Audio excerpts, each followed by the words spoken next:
Brennan Lee. I know he's a hydro seat guy. Yeah, but he would know about the other stuff too. Yeah.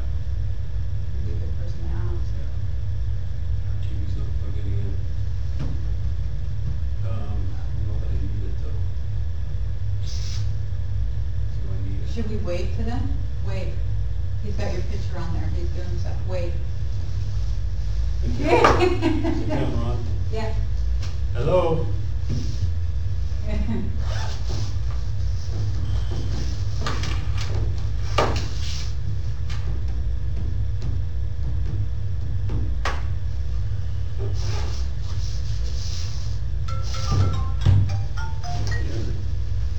Good morning. Hello? Joe, Henry, Good morning, Henry. you already noticed the camera just turned on. Yeah, is that you? Tony asked me if we could stream it this morning. Well, that's what Jenny and I were just talking about, and we didn't know if that was possible. Yeah, so I actually turned it on from my office, and that's what I just did. Oh, okay. Do you get sound that comes through it okay? It's a little confusing, because as I'm speaking to you, it's coming back 5 seconds later. I'm kind of back away from my computer. So, do we need to be able to see that screen then, right?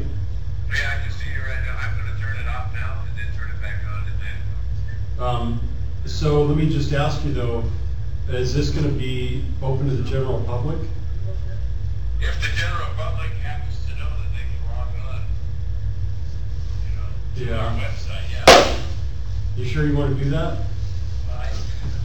We've never had anybody log on that was not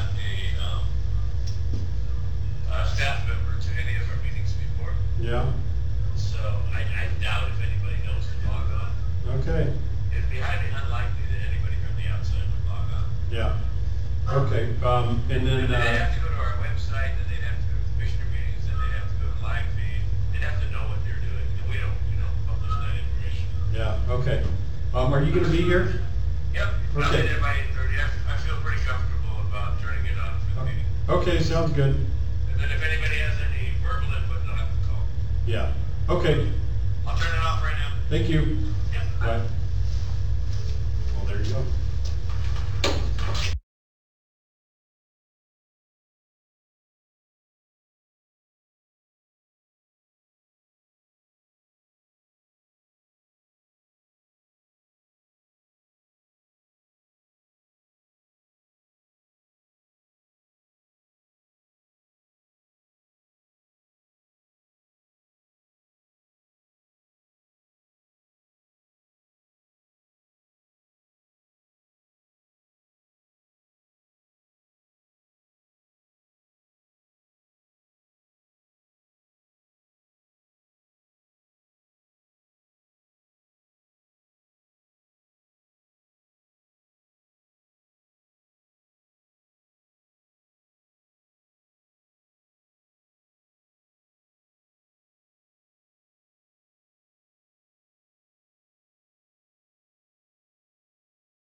right around the corner to 16th, that'll all change. That was, Still won't be that proud. I'll be more ashamed, but I'll be Donut's a good donut, let's not lie. You know, Ryan, yeah. that was there. And then the interesting thing is, Wow. Chad Schmidt had the part-time. Oh, yeah. I thought he was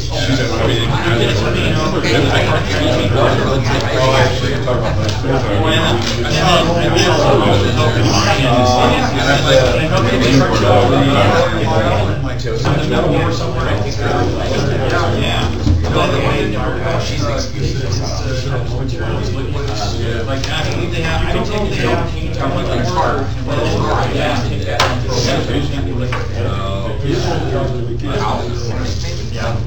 Maybe through we saw. Oh, yeah. Oh, so I didn't turn the rest of it. oh, like spray cans? No, like, oh, really? Oh. No, I just threw it away. I think I laid it out on the side. Right, yeah, I saw that. Yeah, I got Yeah, I saw that when she was going to school, I looked on Facebook and saw that. That's what she's always wanted, why we got it. She was going to school forever. Mike was going down there. Yeah, he was. Yeah.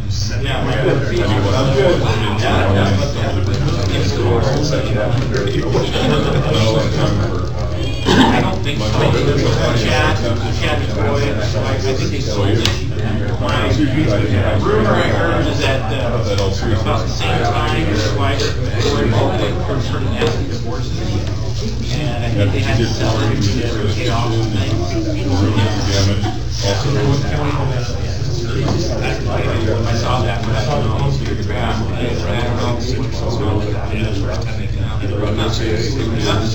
Good times.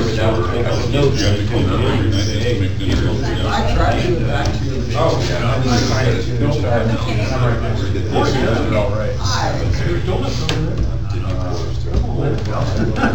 Yeah, that's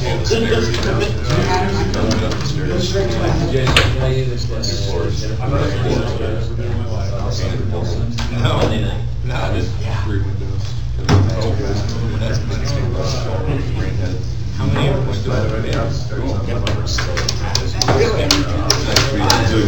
Yeah.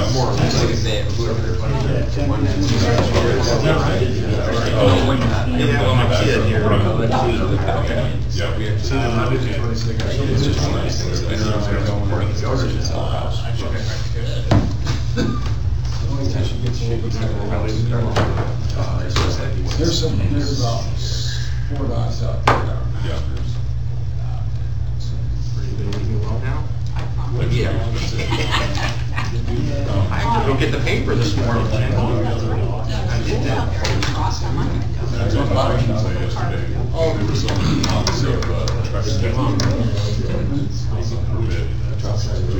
All right, good morning, everybody.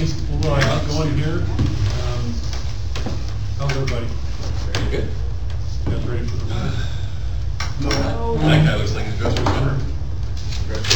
Oh, okay. Pockets. Yes, I already started to break that I along. thought you were dressed for a wedding. Oh, yes, my formal shorts. Oh, very good. Well, thank you all for coming. Jenny got some pictures this morning. I did. Pretty good. So we'll get going here, and Chief Burnett, you are up number 1. Okay. Good morning, everybody. Good to see everybody. Just a couple things to share with you. I'll just kind of skip down to Auto 8 because that kind of dovetails with staffing.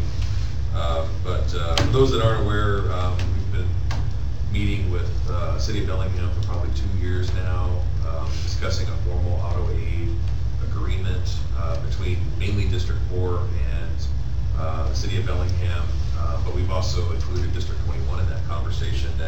And as a result of those meetings, we have an agreement that is getting ready to be approved by the commissioners and by the City Council that will basically formalize the automatic aid that we're kind of already doing dispatches with District 21 and District 4 and the City of Bellingham. So what that means is that's a good thing. I mean, going to be assisting the city, they're gonna be assisting us. It'll be basically right now closest station, because we don't have ABL in place yet, but once automatic vehicle location goes in place, then it'll be closest unit. So there will be a few little operational changes that we'll have to make when that does get approved, and we expect that to start probably January 1st of next year.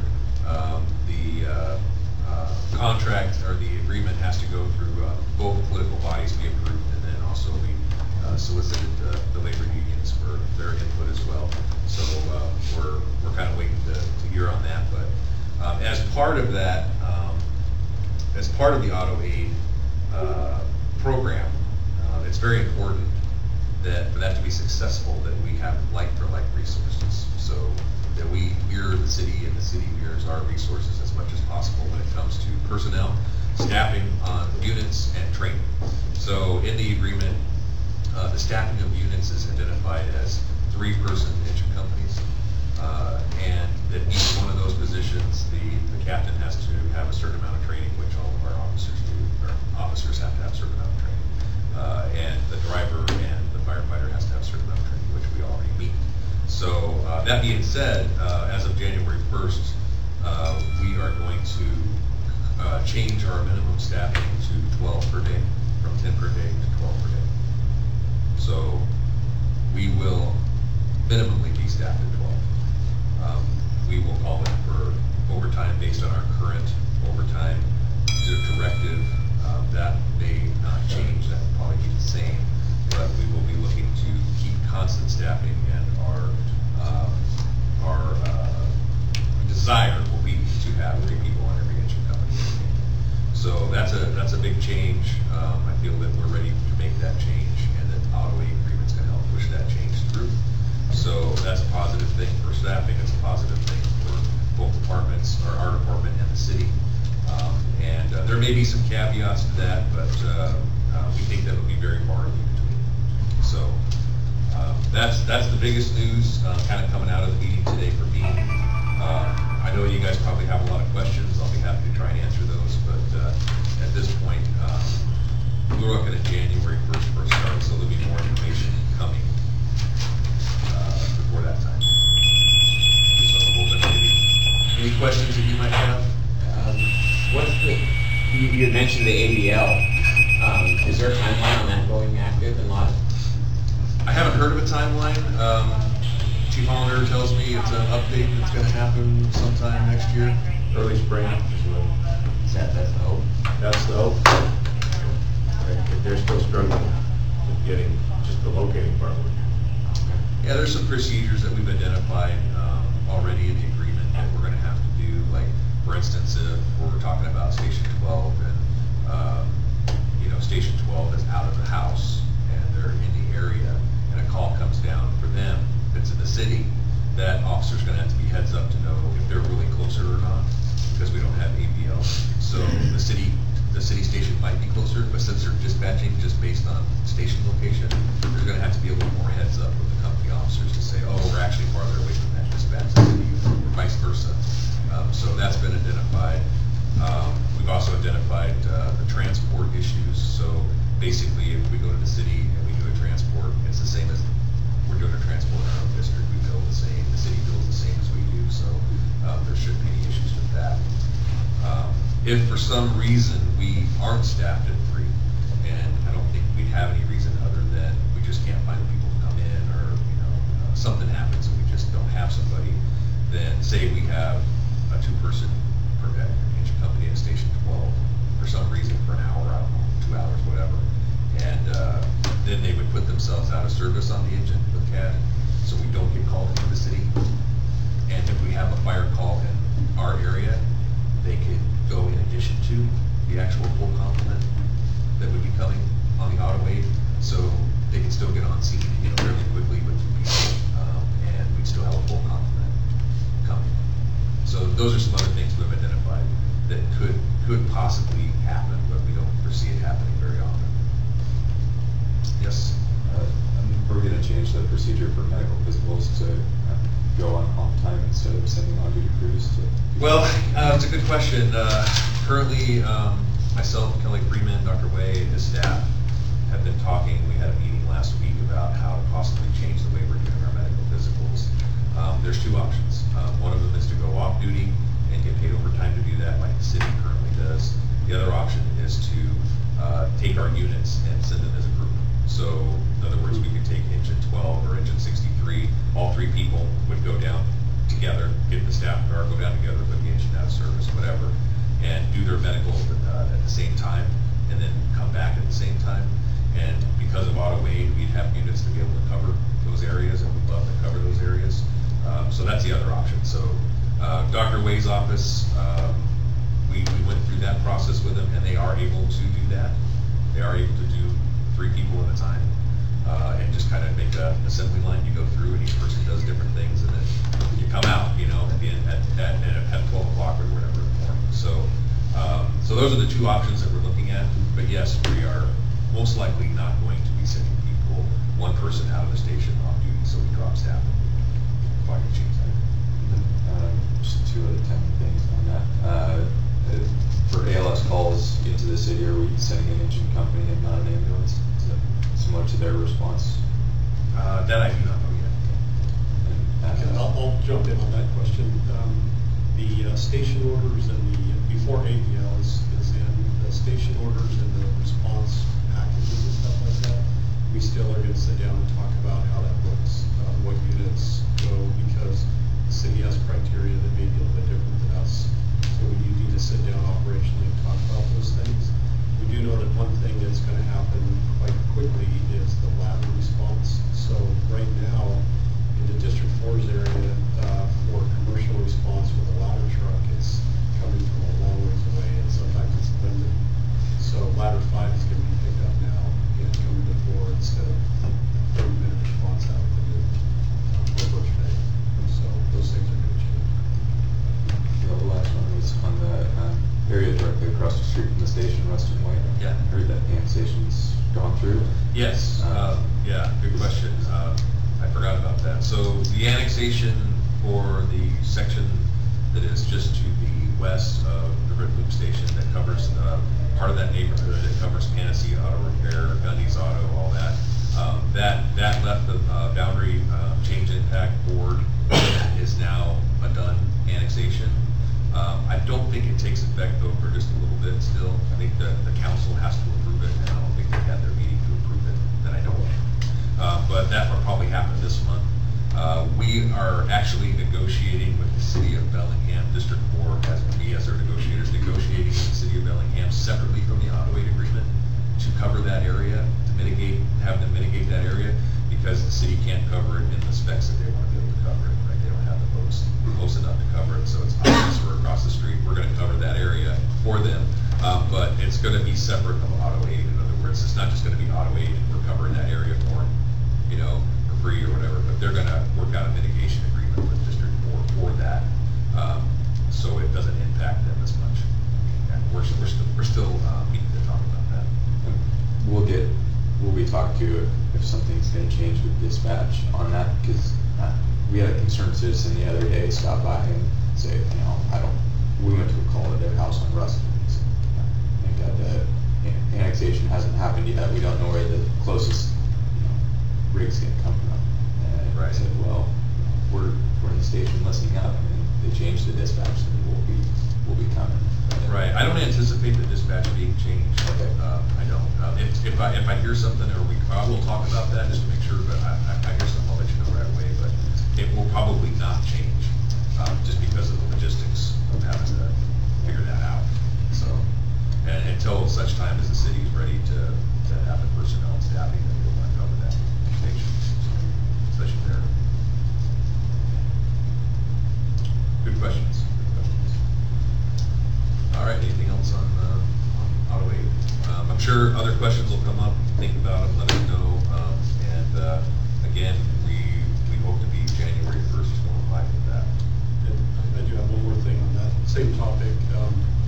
The training component of it, we'll be training a little bit more with Bellingham down in those areas as part of the auto aid agreement.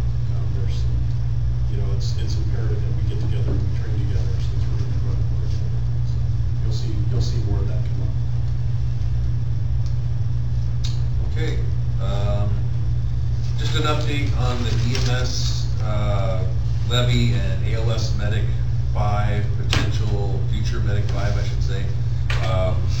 know that the TAB committee has been talking about, you know, a paramedic program that's getting ready to kick off, and they were also talking about Medic 5 and how they're gonna start that. And as part of that conversation, I indicated to them that North Wacom is interested in being a new ALS administrator for that medic unit once it comes available.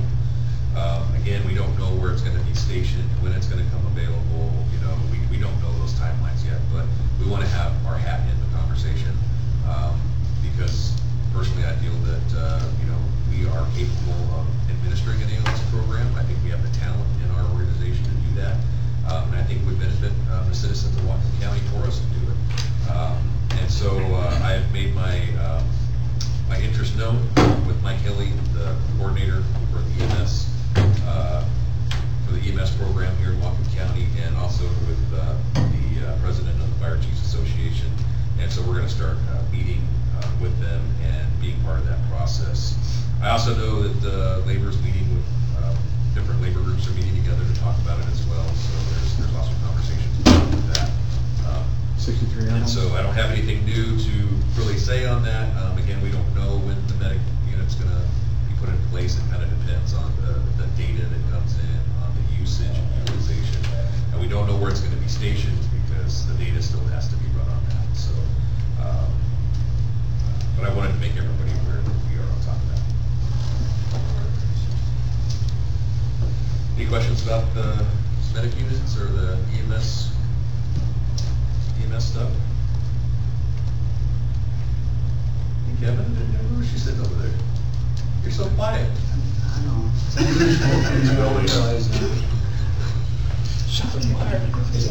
You're doing great.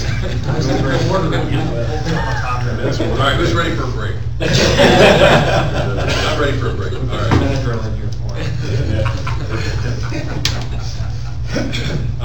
Okay, pretty much the last thing I wanted to discuss, and just kind of give you a heads up, and I think most of you are aware of this, but this is our budget season, so you know, we're busy working on the budget, both finance, myself, the commissioners.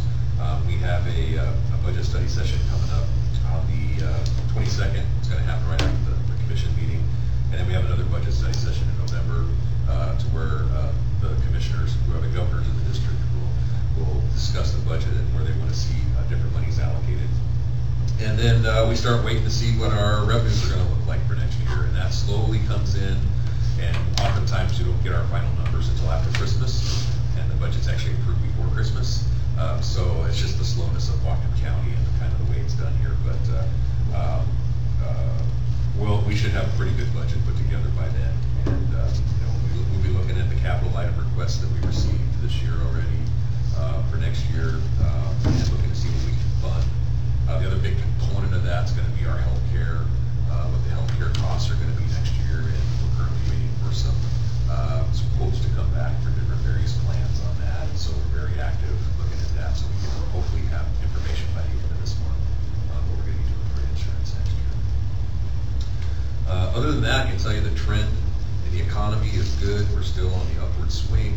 You know, things are going well. Of course, we're still governed by the 1% increase in Washington State, so it makes it difficult unless we do a levy lift or something to actually to gain more tax monies. But you know, I think that we're looking good. The economy's looking good. I think we would be pretty happy with that. We just don't know how long this is going to last and when the bubble's going to burst. So we still have to be fairly conservative with our budgeting, just so we can make sure we can weather a storm when the storm comes. We don't want to have to adjust our operations anymore if the economy takes a dump. So other than that, I don't really have anything else on the budget unless anyone has any specific questions that I can try and answer for you. We're still in the development stage, so we haven't had a lot in ink yet. Chief, do we have any bank capacity for percentages increase? The district, they don't. Yes, the 1% bank capacity. Yes. Yeah, we will be looking to do that this year. But how much do we have? As far as We haven't said we've been taking 1% every year, so there's no bank capacity. oh, we don't have bank There's capacity. no bank capacity. No. Yeah, we take it every year. We have to do a special resolution in November for that to show that we need the extra, the 1% capacity. So we have been taking that every year. Yeah. is the question. Sure. Is the septic system at 69 on the docket for next year in the budget? Well, yeah, we're digging some holes out there, and we're just gonna put some toilet seats on it. We're, yeah, it is. That's what we already have. Yeah, Chief Hollander has been diligent about getting someone out to look at the system and give us a design, possibly for a redesign of that system. And so, yeah, that'll be also be considered one of our facility capital items for next year. Yeah. Until then, though, just, flush periodically. Go at home, and then when you get home. Mow around the west part. Yeah, there you go. Wear some boots out there. Already got it.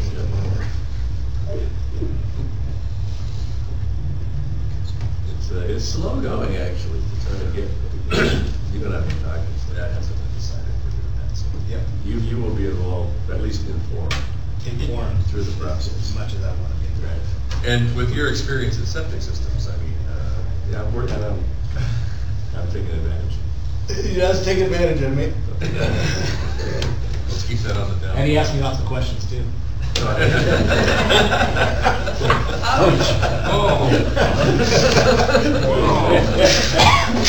Scratch that up.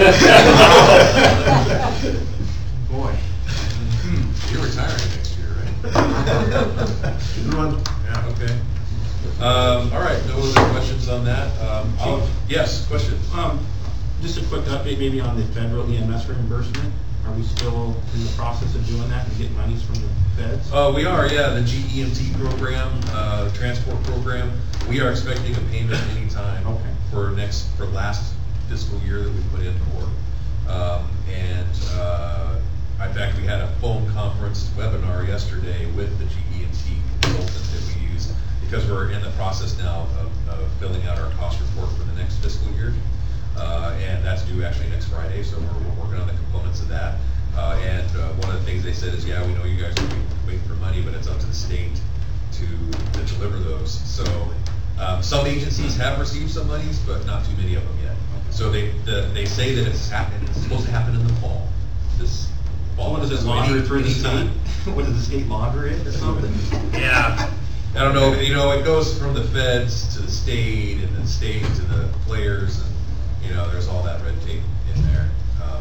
But hopefully those monies will come through and this fiscal year that we put in for that we're gonna get paid for now is not gonna be as lucrative as next year because they're only paying for half the Medicaid transports and half the managed care transports for parts of the years that we put in for last year. But this coming fiscal year 18, all Medicaid, Medicare transports are being funded.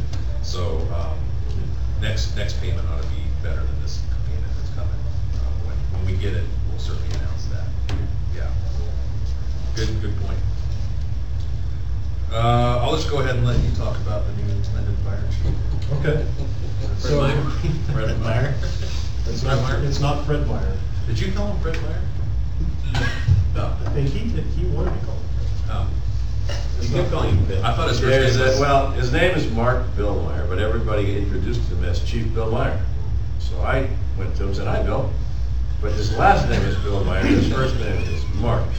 So, We could call that station calling him Fred Meyer. and then somebody else said Fred Meyer.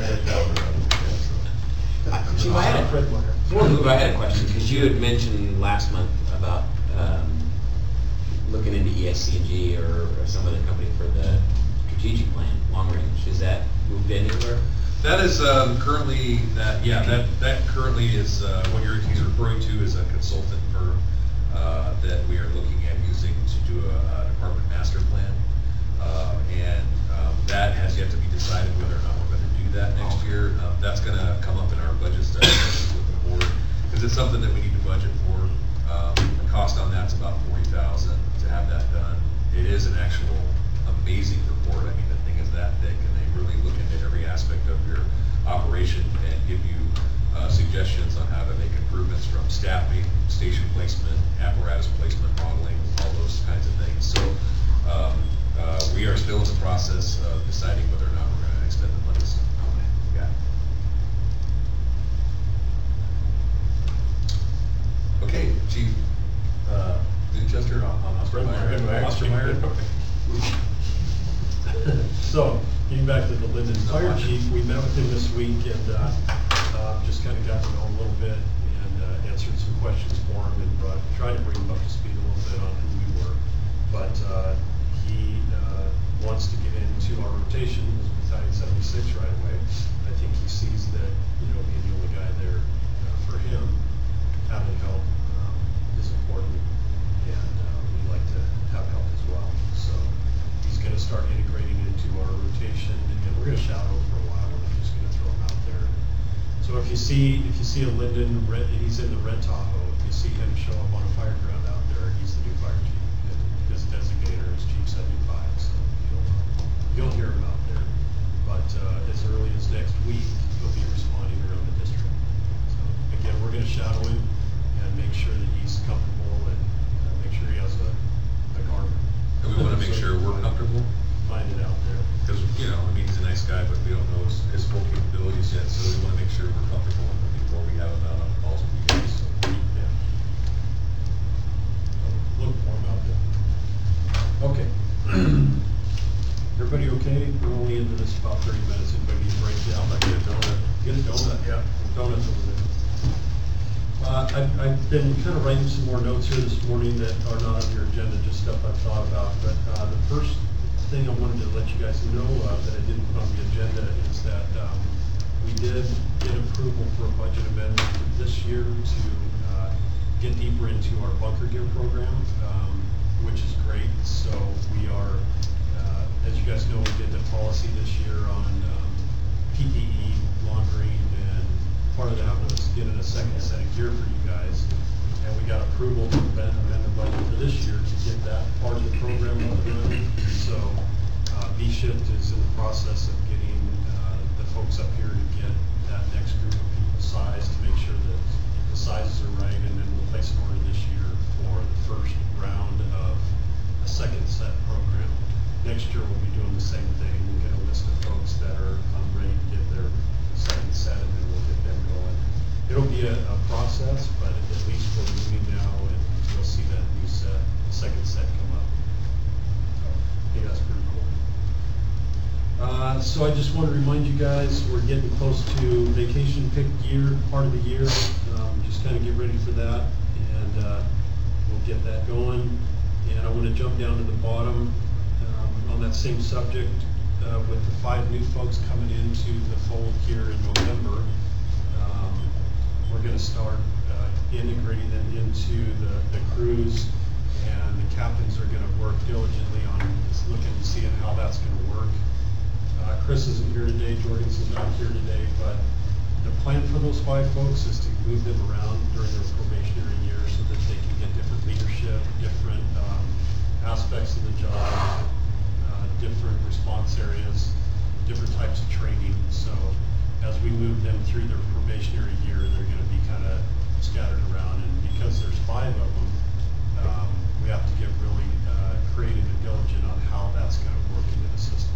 So get ready for that, and if we get a probationary firefighter on your ship, then we'll give you all the tools necessary to get them through their probationary year.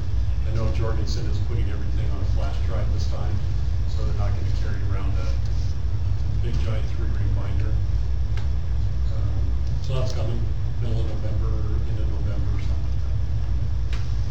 Any questions on recruit firefighters? No?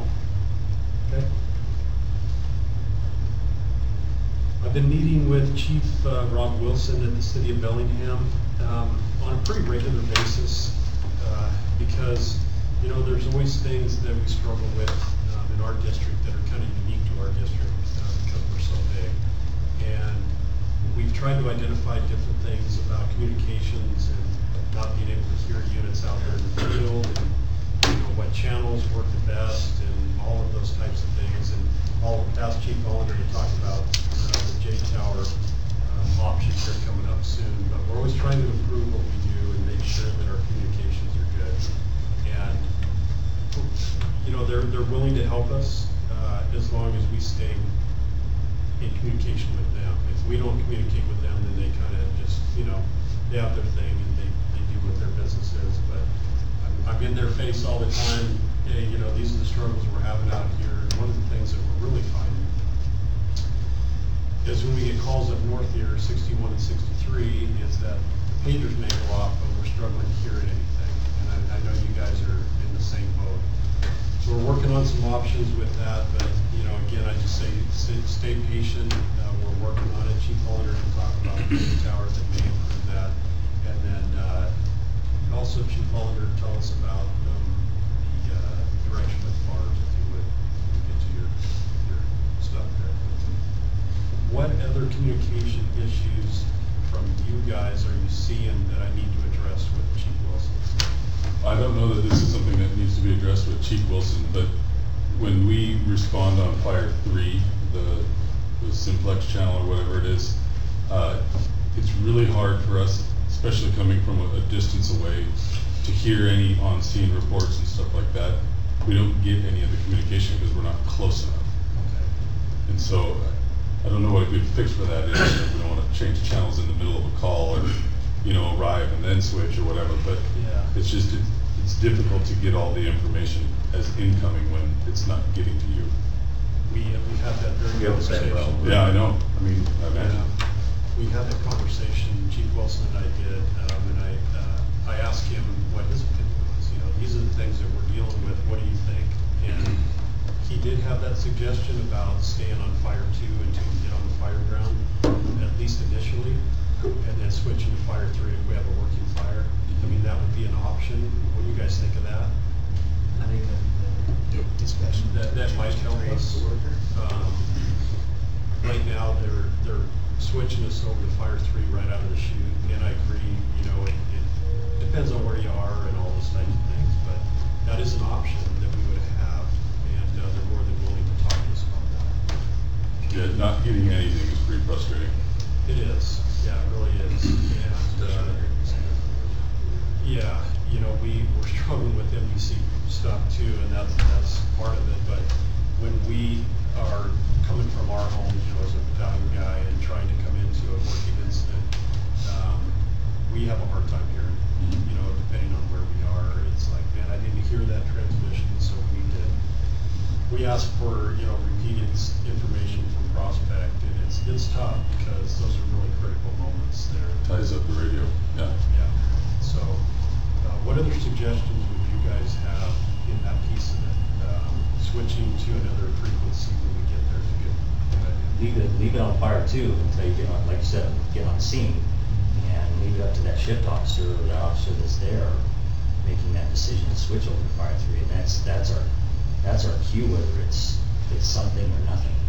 You know, if it's all of a sudden, you know, get your size up and we're switching to Fire 3, then you know you've got something, you know, they're working on it and they're going to that frequency to work on. That might also be the cue for the crews coming in, that there's something a little more going on than just nothing. It's actually a working incident. I don't know, just out here. Well, and I think what we have to do, I think what they're doing now is they'll automatically tell us we're gonna be on 3 if it's an incident they feel is a working incident. So if we have multiple calls, and It's automatic. It doesn't, you know, for just an odor of smoke in a residence, you know, it's automatic in Fire 3. Is it going to that? Is it, okay. Yeah. So any other ideas about that? I mean, that might be a pretty good solution. Yeah, I think we use it as a tactical channel. Yeah, and maybe a benchmark set, you know, at whatever point in time that a formal command is established, would be a transfer from That's Fire what I 2 to think. Fire 3. And now let's go with the fire ground, like usually one Fire 3 tactically, you know, just that way we know, because otherwise, yeah, if we got that scattered response, we got DJ coming all the way from 69 coming over our area, he's not missing half the communication. Here's the size up on Fire 2, and those initial preparatory actions that are being done by an engine company before command, and if that's shared on Fire 2, we should have units close enough by the time a battalion establishes, or if an engine company chooses to establish based on a defensive, then that information's already out. How often is dispatch actually repeating our size ups? It's in their protocol. I know it is, They're but supposed to be. I've had a few incidents where they've had a couple of calls going on, and fact, one just recently where 61 didn't even hear me give a size up, and they didn't repeat it. So, I don't know if it's a matter of they look at the call and the type of call and decide whether they're going to give a repeated size up to us over the radio or not. So that might be something that, I don't know, if they can assign somebody if it's potential structure fire until proven otherwise that they have somebody monitoring a little closer than taking 3 or 4 other calls at the same time and being able to disseminate that additional information out over the large radio rather than us trying to get out over a 2.5 watt portable or a 50 watt radio out of the engine that might not get out to everybody. I don't know, it's just another thought. Dispatchers should repeat all transmissions. They're supposed to. That's what they should be doing. What they do and what they should be doing are 2 different things. And certainly through Chief Wilson, we've had those conversations with him before about, hey, the dispatchers aren't repeating the size ups. They're not, because that would be part of a way to solve the Beat Fire 3 issue as well. Because dispatch, you can hear over Beat Fire 3 fairly well, just about everywhere I've been. It's the units that are on the scene that are transmitting off the lower wattage radios that you can't hear. So if they actually repeated a size up and everyone responding could hear it like they're supposed to, that would also help with the issue of not being able to hear what's going on and not know until you get there. I'm sorry. There's another perspective, I would think, on that as well. I found it enlightening when we did our last promotional assessment. We brought, who was it that came in? I don't know, one of the senior dispatchers. I think it was Cindy. And it was, the dynamic was interesting because we've got people going through their promotional assessment and playing the part because we were in the tactical scenario. And there are little things that we do, or some people do, that throw them. I don't know how to put it in the sense that, we have our administration, you guys talking to Chief Wilson, and then that information is going back down. You're passing down to us. Wilson's passing down to dispatchers. Instead of at that peer-to-peer level, it might be interesting to have a dispatcher come in and do a dispatch training and candid conversation. One of the ones that happened to, I think, almost every one of our candidates, like all but one, is she's sitting right next to me in the scenario, and they gave a size up, blah blah blah blah blah blah, and every one of them said also. But the minute that's a cue to them that the minute you say also, that I can't say anything because you're going to tell me something else. But our people were using it erroneously, or they were saying they were giving their size up, and then immediately throwing break. Engine 69 on your arrival, I need you to do a forward supply. Well, when you say break, you are instantly and urgently terminating the conversation with prospect and thereby saying you're not allowed to repeat my information because I'm going to talk to somebody else. Don't walk on me. Stuff that I never caught until I watched people doing it. So I don't know. It's important to take a tactical pause if you can right after your size up, so right. that dispatch can repeat. I haven't ever had I can't speak to your situation, Captain Ward, multiple calls. They repeat my size ups. I've heard them.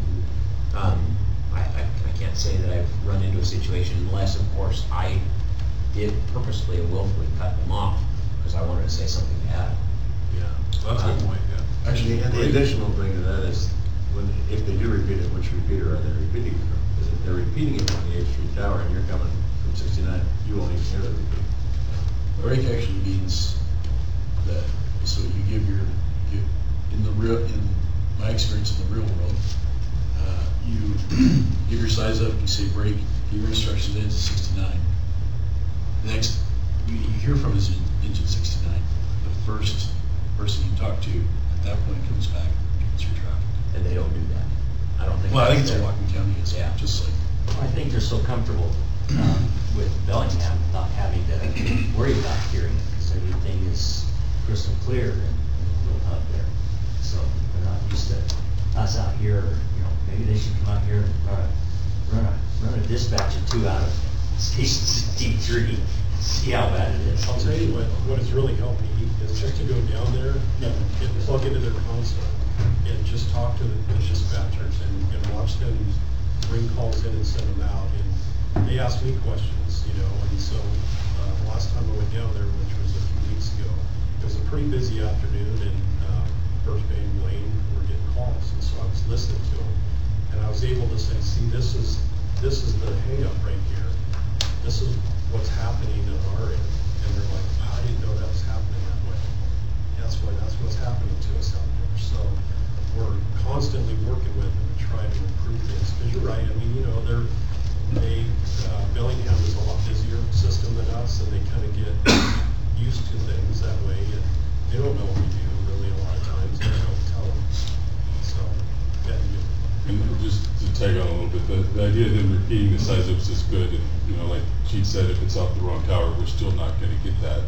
But beyond that, the preparatory actions or the commands given to the next incoming, we're not getting that because those generally aren't repeated because that's unit to unit and not unit to prospect. And so I don't know that them repeating the stuff is necessarily part of the issue rather than where it's coming from and, you know, how far away we're coming from.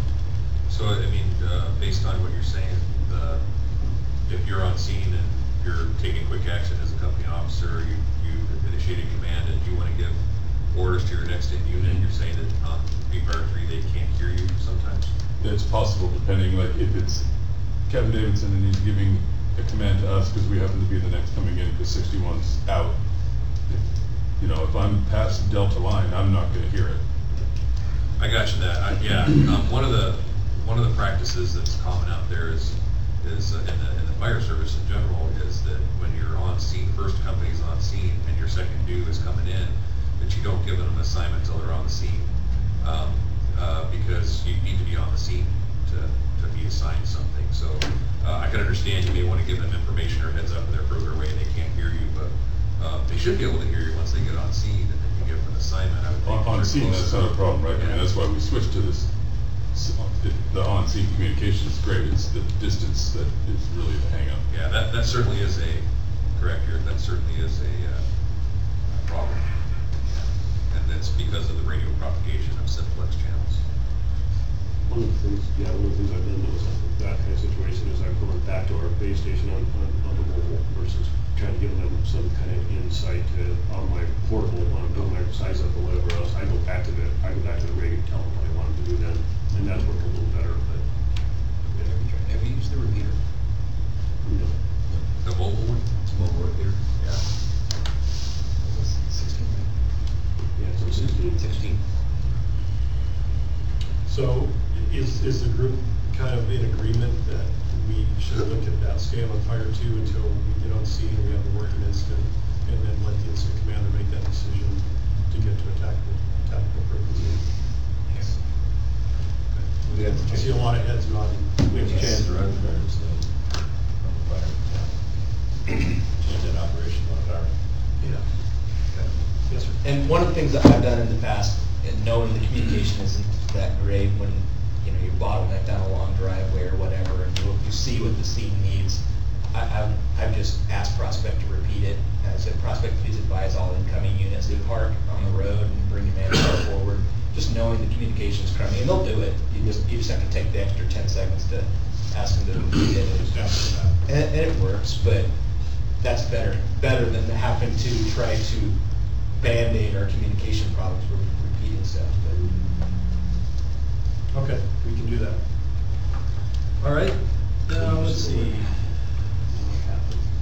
And then the only other, well, I have a couple more things. So CrewSense, CrewSense is, we're doing our first trial period with CrewSense and payroll this month, and it's simply a beta test. It's not instituted yet. It's just in the trial period. And Captain Davidson was on yesterday, and Captain, if you have some input on that process that you saw anyway, from the captain's perspective. I don't know if it affects a lot of people, but it does affect obviously the captain that are checking the payroll on there.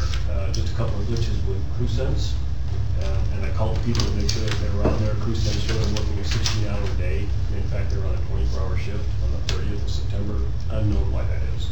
The other thing that needs to happen with the captain, which I think you're probably going to address as far as adding into the miscellaneous, like today for everybody. because there's no way to track on crew sense small amounts of overtime like callback and stuff. You're gonna have to add it to the miscellaneous area, and you can add as many people as you need to in miscellaneous, which I had to go to fix Joel's time card yesterday to put it in miscellaneous for 3 hours overtime for something that he had. So keeping that in mind, you should see when you go back, but all of you will see this. So when you go back and you look at today, in the next couple of days, you can actually see whoever Captain Aaronholtz put everybody in the miscellaneous. So if you were missed and you didn't get the overtime for like the meeting today, you'll be able to see your name on the side right there in the black, right there. So that's going to be added to that, because that's the only way, because when you run the report on that, it'll show the 3 hours at the captain's meeting or whatever it is today. Otherwise, there's no way to track it. Doesn't it work under this, in the special, isn't there a column for special details, special assignment? Because we did that for burn tower operators. I think that's what that's strictly for, miscellaneous. I think miscellaneous is only gives you the coverage ability. Yeah, but you can put as many as you need under miscellaneous. You can put as many as you want. You could put them on any one of those boxes. But it's just, didn't it say burn tower operator?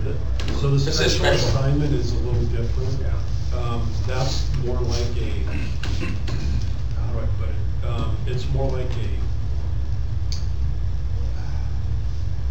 So like it's an more like a assigned unit. position. I don't know how else to put it. It's more like a unit. The miscellaneous is just additional, and the miscellaneous is most likely working with volunteers too.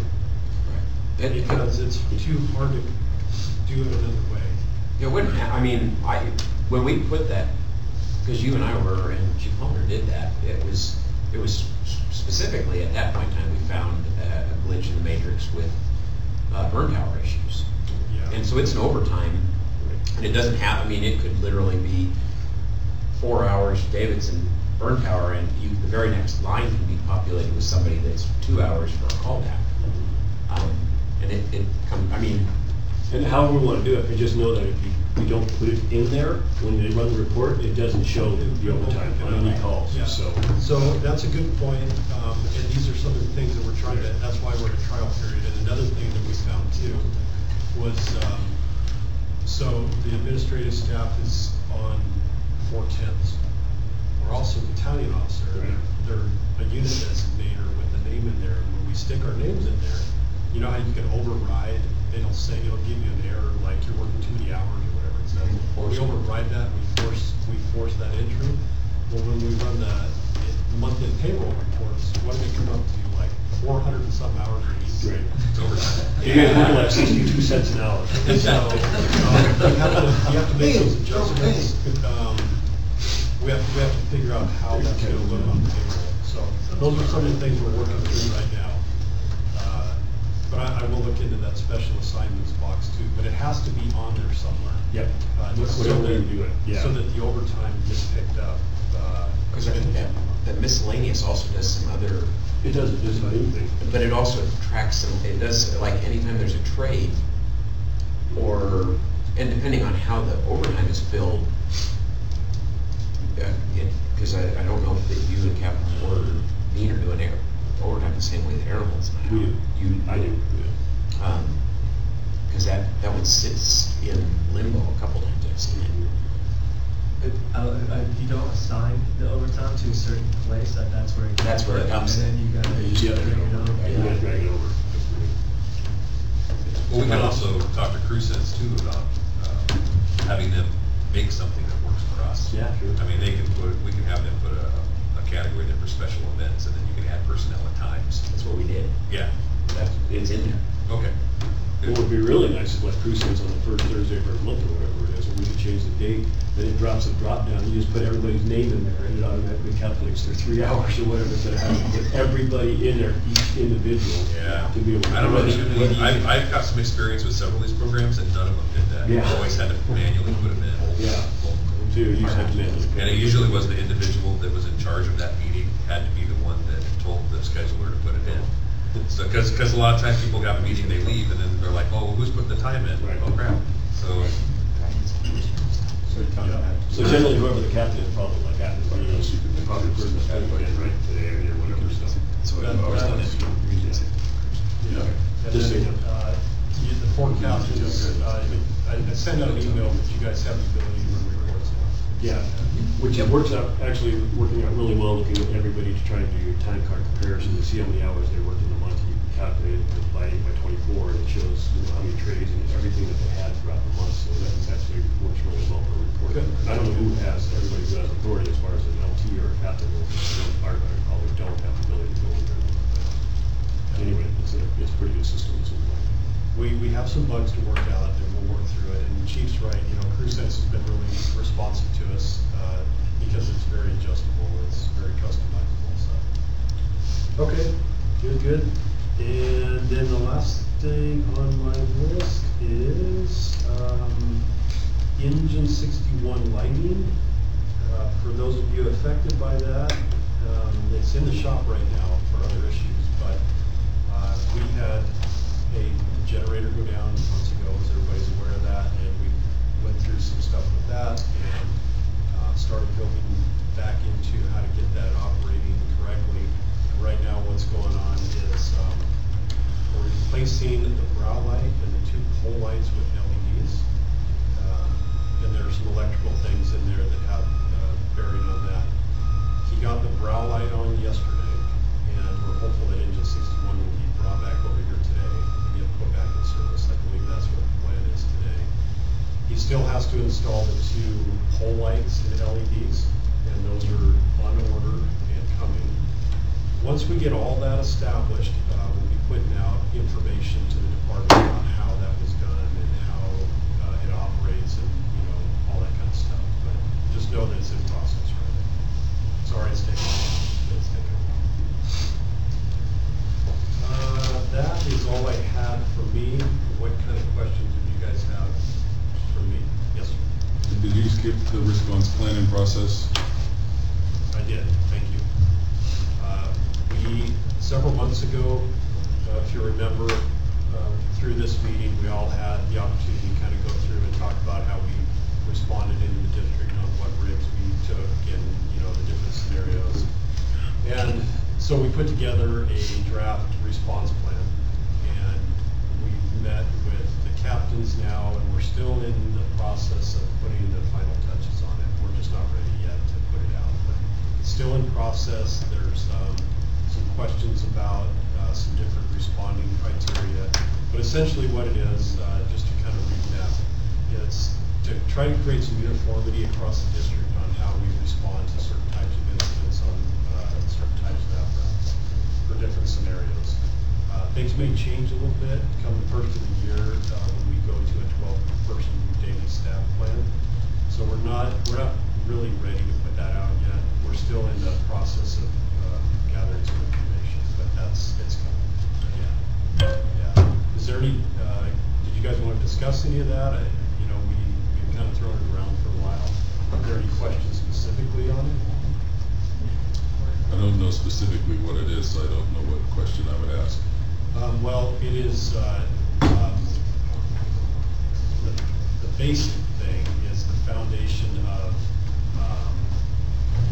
how do we respond to certain type of incidents given the current staffing. So for instance, for you guys at 69, there's 4 crews over there, and there may be four different ideas on what to do when you respond to a BLS incident. And so we're trying to streamline things to say what is the right thing to do, what units do we take to those things, if we do a transport, what do we do with that? And just try to get some uniformity amongst all the crews so that we're doing business similarly. What this doesn't do is take the ability away from the company officer to make a decision. That's what it doesn't do. So when you guys are out there and you get an incident, what this doesn't do is say, I have to do it this way all the time. You guys are making decisions out there, and that's what it's important. So it's trying to get some uniformity.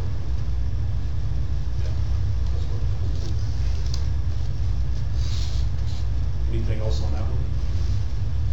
Just a thought. I know that when we were talking about the idea of doing on BLS calls or whatever, like how the 2 firefighters will take the transport and officer response back with the engine.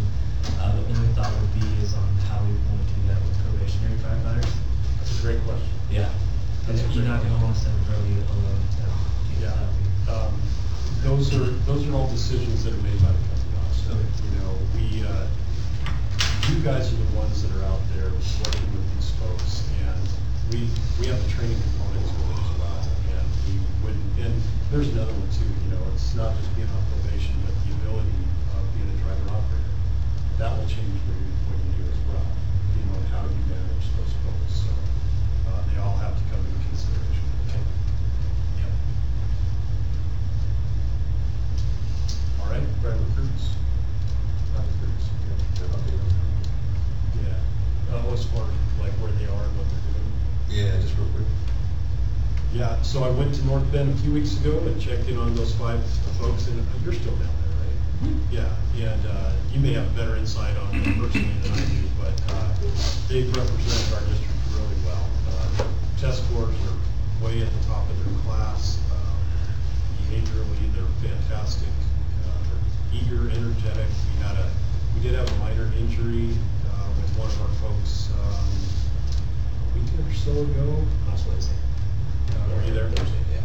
Yeah, but he was released to pull back to duty. He's fine, but there was just some precautionary things that they wanted to look at. But man, they're doing really well. They're excited to get on the line with you guys and get to work. And you know, it's always tough to be away from your family for a period of time like that. And we have to just kind of recognize that it's a big sacrifice for them personally to be up there away from town. It's a long ways away, but they're doing well. They're really doing well. And as they come into the organization, you know, it's up to us to make sure that they're successful in their training, their probationary year, and feeling comfortable and feeling part of the group, and encouraging them to get through their training and integrate them into the system. So 5 is a big number of people coming in all at the same time. So we have to kind of get creative on how that's going to work. I know they appreciate the help they're getting too when they come back on the weekends to get their gear clean and stuff and get the advice from the folks. I know they do appreciate that. Yes. Are we working on another hiring process, or do we have enough depth in our list to fill, potentially 4 positions by the? We would most likely have to go back through the process again. I'm not sure that. We don't have any depth. Yeah. we went kind of deep last time, so we most likely go back through the process again. Yeah, we're still current customers with PST, and they provide us that information on a daily basis, so we go back to that. I know some of us have discussed it, and I don't know if this is the time to bring it up or wait till Captain Jorgensen's back, but some of the frustrations and maybe some ideas of improving their training when we get back. Is that something that maybe we might want to discuss right now? Captain Earls? You know, I don't know if I can speak on behalf of Captain Jorgensen. Captain Earl? Well, the thing is maybe some of us can discuss, see if we're on the same page as officers. I know a lot of us have talked already about the hamstring it is to us when they come to shift work and they haven't received EBIT training yet, they can't drive yet. I understand you may not want them driving on shift, but at least I'll get the training in that 2 weeks prior to going to shift work, so that they don't have to be pulled back off shift again. And so there's some frustrations with what we saw last time was they were there for 2 weeks, and it was, well, what project can we get done? Can we move the library over here? Right. We need to stay away from that and get them into things like EBIT training. So they're all on the same page. Mechanics training, so they're all on the same page. Admin training, so they're all on the same page. Those guys came in without any firehouse experience. They couldn't log into CAD. They couldn't do anything. So when you have that 2 week period, that's the time to get that stuff done. Captain Jorgensen knows that, so I'm hoping that he. Okay. I just want to make sure we were all on the same page too here as a group, so that we can help make a recommendation to improve that. I'm assuming that he has a plan for that. Okay. So I can't speak for him without. Okay. But I know we talked about that. Would the rest of the officers like to see that when they come back? They're already EBIT trained. That only makes sense. They've been through all the rigs already, the ladder, tenders. Yep. They may not be allowed to drive, but they have that training, so we can train them. I think you should be allowed to drive. Go. Well, I'm just saying. They need to start, they need to start being able to operate this apparatus, except for the last couple of weeks that they're on probation. I mean, So because that- when they're on probation, they're expected to run hands, and they don't have the experience. We're changing that portion up, I can tell you that for sure. That's the dialogue that we had was, we're moving their driver operator training up earlier in their probationary year than we did last time. We saw some of those issues, so, I wish I could answer that even saying it seems to me that it is in that 2-week period. That's what I'm remembering, but I wrote it down. Or we add it to this group so that they do have it. Yeah. For some reason, I'm thinking that he's already added that in, but I'll verify that. I'm assuming that he has, but I know it was a big deal for us last time. Part of, and I met with Captain Davidson yesterday about this, but the dialogue between the 4 shift captains and the training captain as these 5 folks are put into the schedule is going to be really important here in the next few weeks to get into, and how, because we do want to move them around like we talked about throughout their probationary year, and you guys are going to be instrumental on how that works. So if there are things that, like BDIP and administrative training, firehouse training, that kind of stuff, now's the time to have those dialogues and make sure that we get ready for that, because it's going to be here soon. So maybe after this meeting, if the 4 captains have just a few minutes, I know you guys do, but we'll go through some of that stuff quickly with you. But I'm glad you guys brought that up. That's important. Yeah. Anything else? You guys need a quick break? Let's take 5, 6, 7 minutes. Don't have breaks. Don't have breaks. Now I'm supposed to. You gotta wait for the next break. You need coffee? Too much dough. I gotta do a little segment of What's that? Well, no, I just wanted to make sure we were on the same. Well, yeah, but I mean, it's probably what happened because I remember 5 years. We've got a pretty good impression. Maybe it's finished. I need to.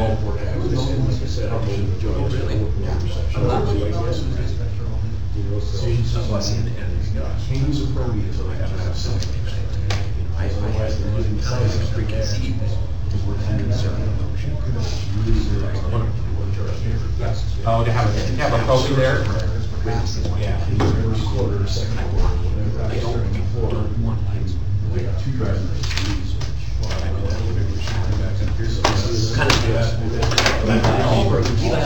No, I think it's definitely different.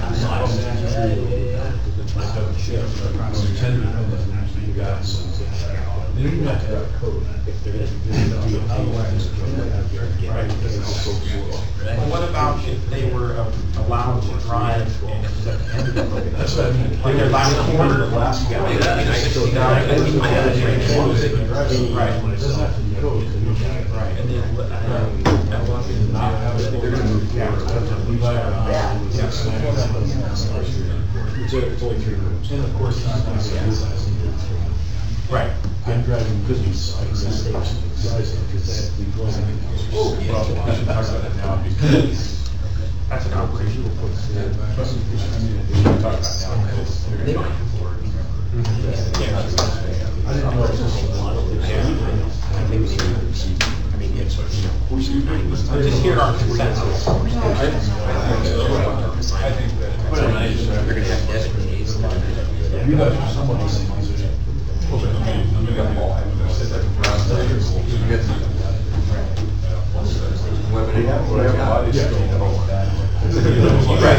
Right. But it was in a positive, and I kind of love that thing.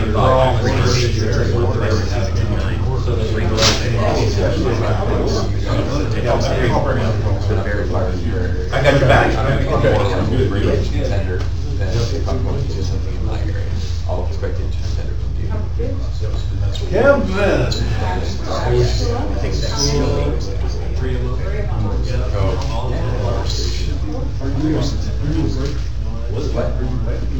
I think because it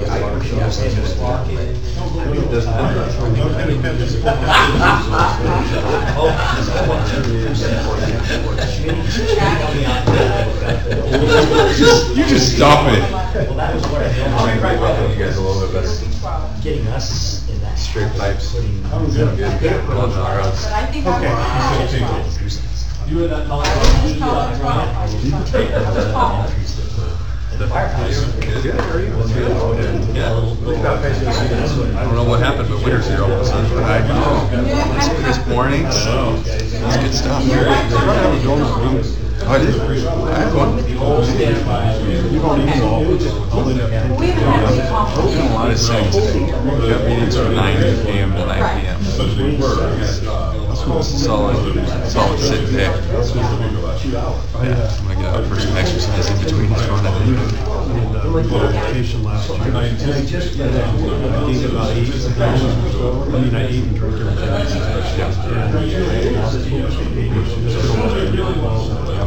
But I mean, you know, it's heavier now. That's still do it. Desk will be. I've been doing well, just getting out, biking. But, yeah, it's. Other than. See how things go. Okay.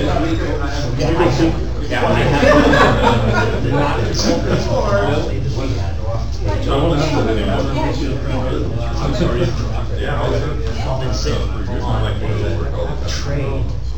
So that's 1.5. I would be surprised if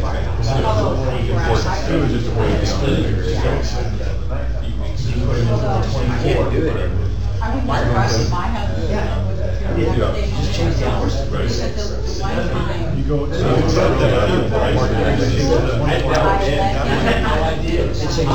I'll be looking forward to that. Trucks driving around everything today.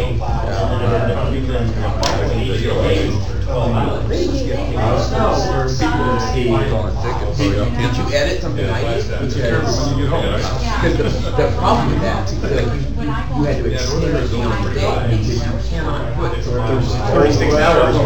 It is getting cold. I'm going to California this weekend, but, yeah, I woke up the other morning to come to work, I'm like, whoa. For the first time driving to Yeah, work. it's, you had it, but it.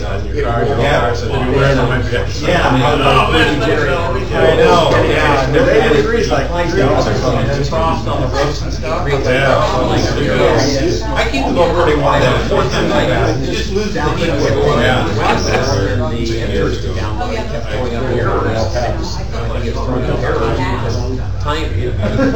It has a position where it says, on the 10 days.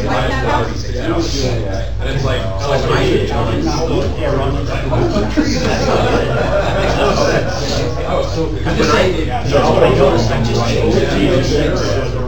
Hour shifts for some unknown reason. You still looking at And then it says 16 hours.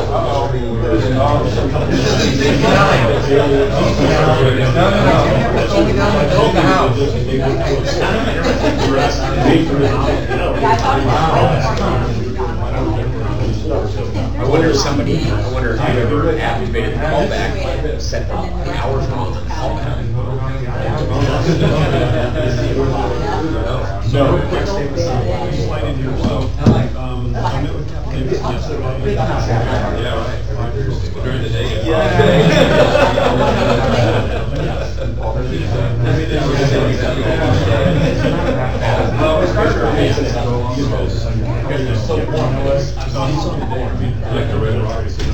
So anyway, I'm gonna, we got plenty of bathrooms, everything works, we have a brand new floor. There's no grease line, and we got rid of plate. It's right back where we belong. That's up to you. That's where you put you can stop, you don't have my crew. I would be taking it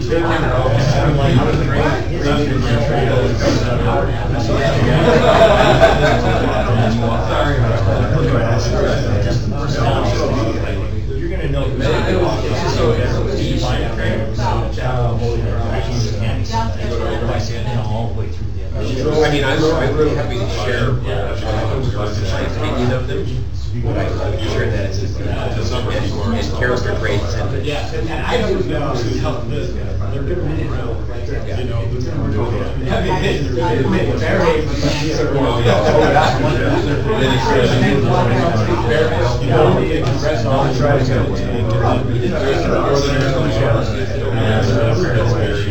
think about, I keep on finding trying to get that ball. It was, I am very what we talking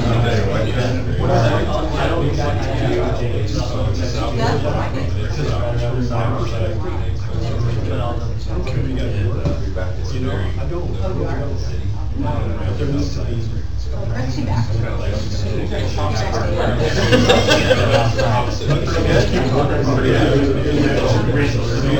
Then you could be the captain.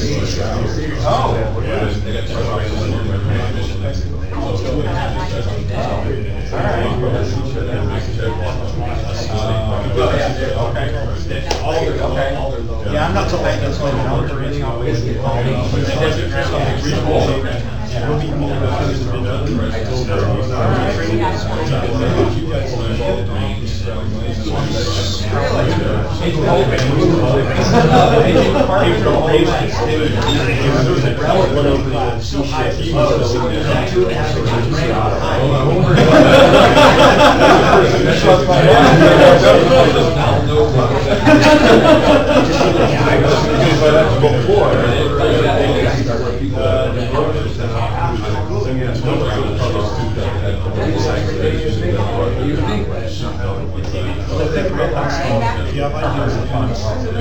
Still driving. Everything okay?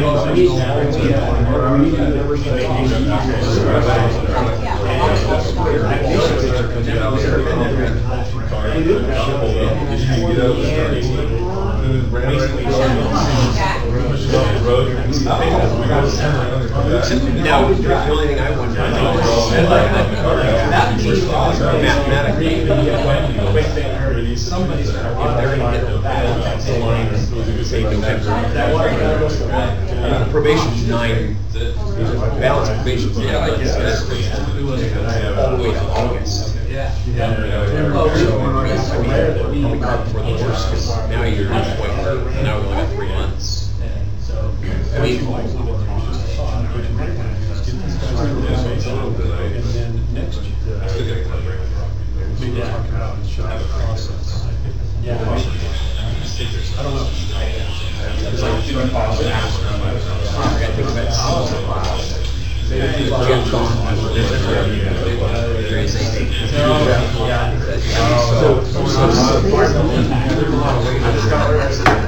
Right. Which,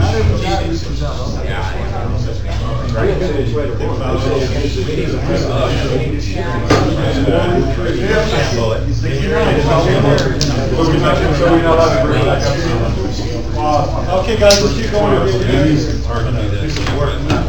3 years, 200 yards away. no, I just feel like basic drive that it's pretty cool. I mean, I can see that.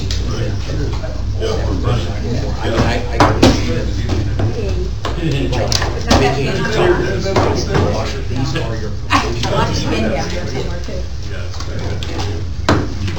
might extend your probation in August is 2018. You might carry that position through until December. Okay, we are moving into Chief Hollander's arena here. Chief Hollander? Oh, just a minute. Chief Nunez, Backing up. can I bring up one more thing regarding the movement and probationary stuff? Sure. There's, and it's kind of an operational thing, which is why I mentioned is 69 is kind of a unique area, being as they have a lot of tender response. And I don't know what you and Kevin Jorgensen have discussed as far as moving people around. It seems like at the very least, 69 should be at the end of the rotation when you can actually drive one of those vehicles. Has that been talked about? Not specifically. Is there a reason, I mean, do we want to, I don't know what the consensus on the group is, or the captains for that matter, on I like the idea of moving them around too, but we're not moving them to all the stations, because there's 3 modules. And, should they be moved around that much, or should they only move 2 places, or has any of that been discussed, at least with Captain? We haven't gotten that far down in the weeds, as far as, the timeline at a specific station.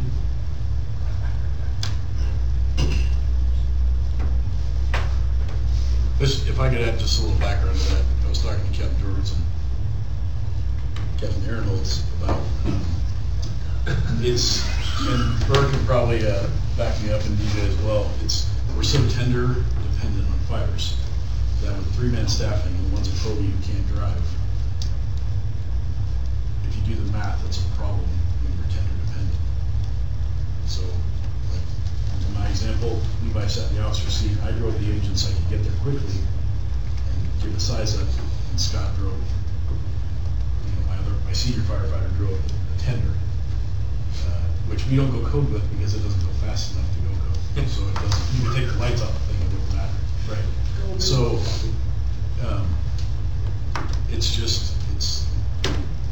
it's a frustrating, I mean, you know what you're gonna do, but the lead up, the problem, decision making to get to that point is frustrating every time.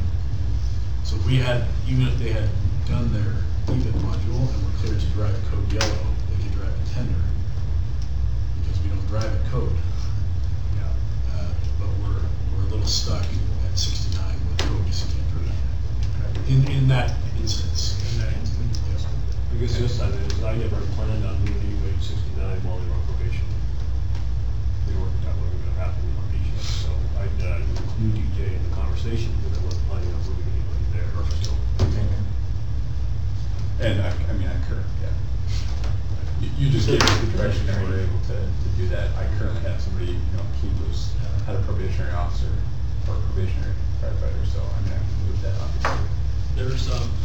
There's things that, when we put a probationary firefighter into the system, we think about the training aspect and the personality of that person and the crew and the location and there's a lot to think about when you do that. And so as you guys sit down and talk through those things, you'll come up with the way that it works. So, yeah, and the driver operator piece of it, I think we identified from last time the struggles that we had, and so we are moving that up earlier in their training. It's tough, it is really tough when we break something and we need a driver operator. It's like, dang it, here we are limited. So we're trying to fix some of those things. Yeah. Okay. Keep following. Is there another question over here? We're all good. So I've added 7 more things that came up. A couple Joe's asked me for. An update on the ambulance bid process. We went through bid. We opened the bids last Thursday afternoon. The bid came in at 173, wasn't it, Chief? $173,000 was the lowest bid for new ambulance. And so now we'll be evaluating those bids.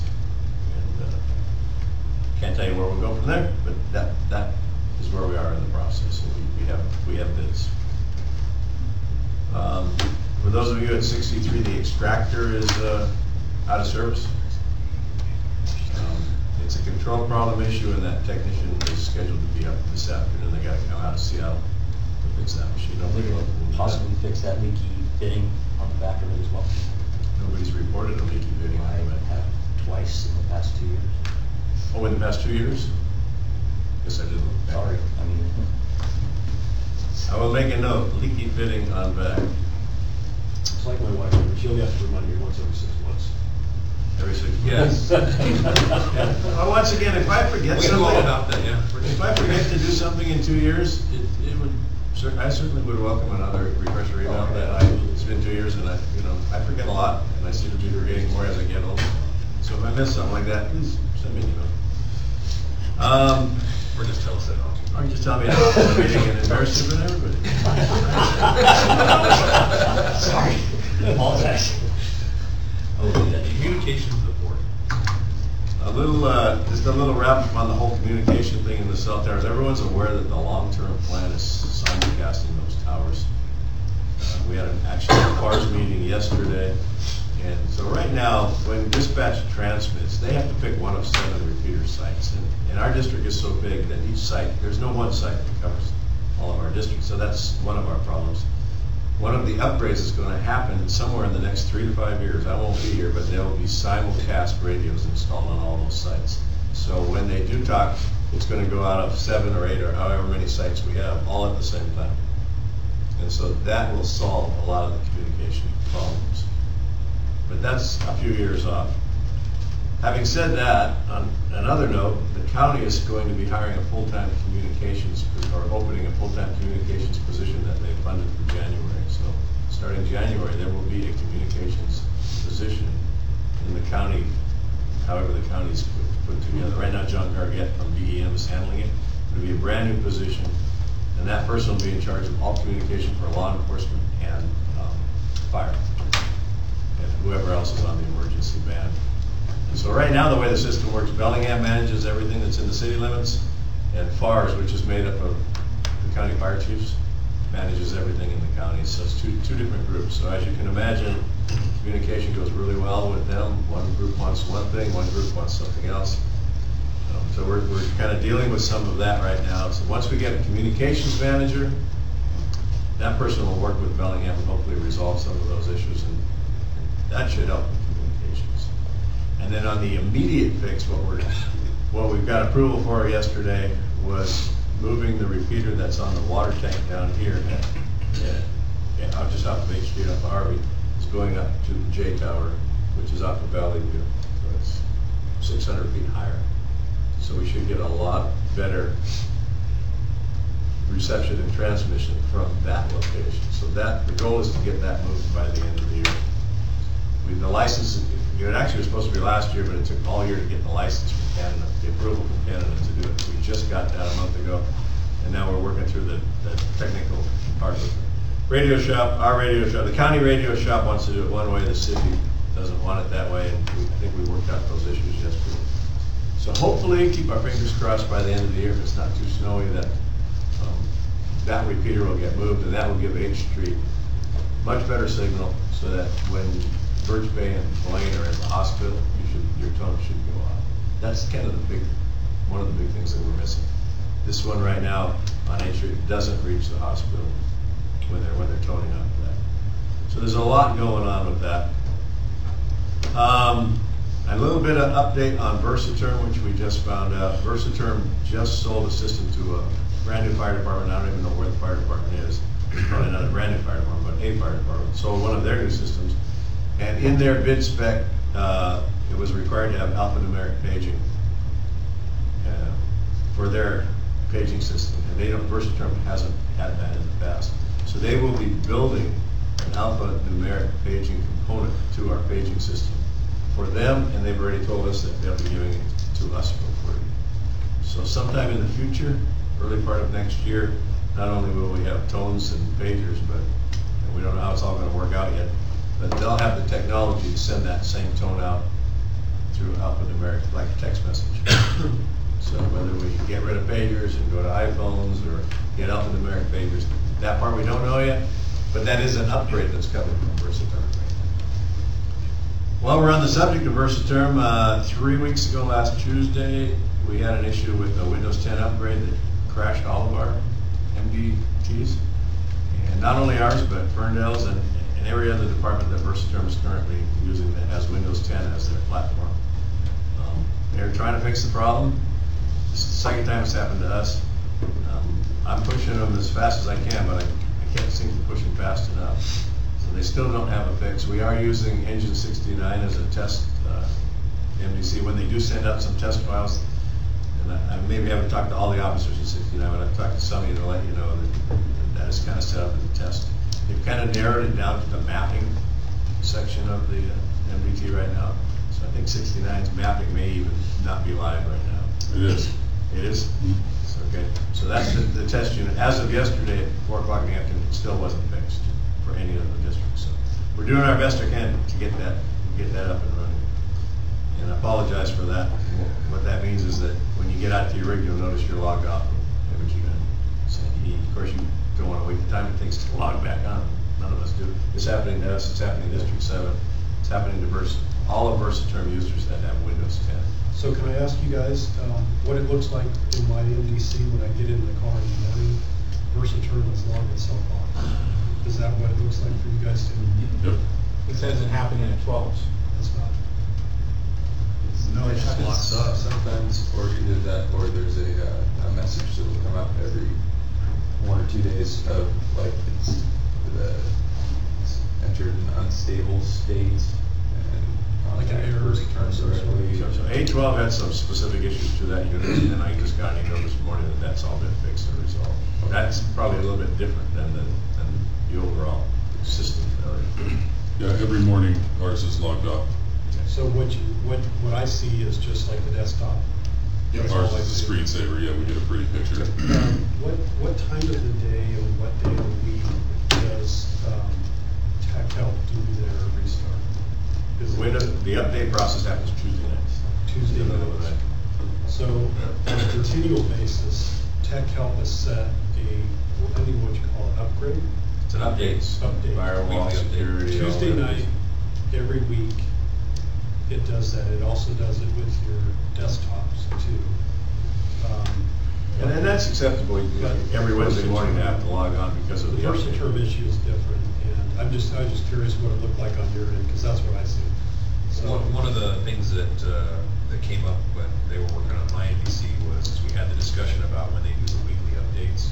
If they do them in the middle of the night on Tuesday night, you come out in the morning and your NBC is restarted, and Windows 10 won't allow it to automatically restart and bring the NBC program back up again, Versaterm. So you're stuck like you do every morning now with a blue screen or whatever. And the conversation I had with them was, would it be possible then for them to move the update time to the middle of the day? That way, you know, everyone knows the update happens on a Wednesday at noon. Then you can go out at 1 o'clock and just restart your computer and get your NBC back up and running, because you're actually up and doing things during the day. Instead of at night, then you come out in the middle of the night for a call, or in the morning and it's just not working. Would that be better for people if we reset that time to the daytime? Absolutely. I don't know how long it takes you guys to start it, but as soon as I click Versaterm, it's up and running in less than 10 seconds. I mean, it's really negligible. You just have to log in, Time. because you have a login screen, so we just have to log in with your ALS, BLS, boom, stick it in there, and then it comes up, and then you push the button, and then it does come up. It takes probably 20 seconds for us to get into We're not it. having to log in ALS, BLS. BLS. The Windows screen is already up. It's just Versaterm that's closed. You double click on Versaterm. Restart Versaterm. Hit send save. Currently, yes, like when you come out in the morning, because it's just crashed, yeah, you just hit the button and you're good. But when they do the update, You're talking about Tuesday nights. you have to actually log in to get back into it. Right, so you're saying do that Wednesday. Do it during Tuesday one of the afternoon. weekdays during the day, and then put that out so everybody knows, so then you can easily reset it without, being surprised. So I guess my question would be, how long does the update take, and what happens if you're on a call during an update?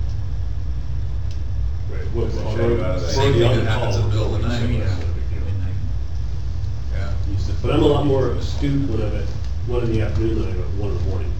So I've heard the call, and I'm going to the call, I can write the address down, at 1 o'clock in the morning. My eyes are still I'm trying to open. put my pants on and try to get to the call, and so the NBC is down, and then I'm in the call. So let's talk to Tech Help about real changing good. that to a Yeah. daytime. Is there a time of day? He's still talking to me. What do we want to pick for the time? Say noon. That sounds like a Which day? Doesn't quite matter. negligible.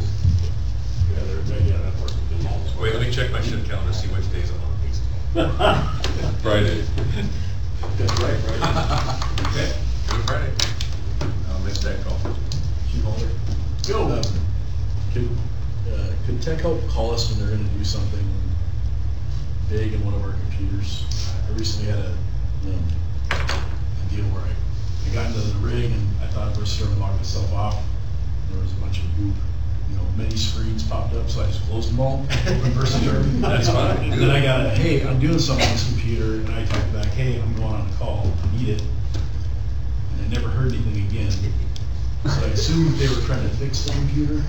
If they would just shoot me a text or They should call you.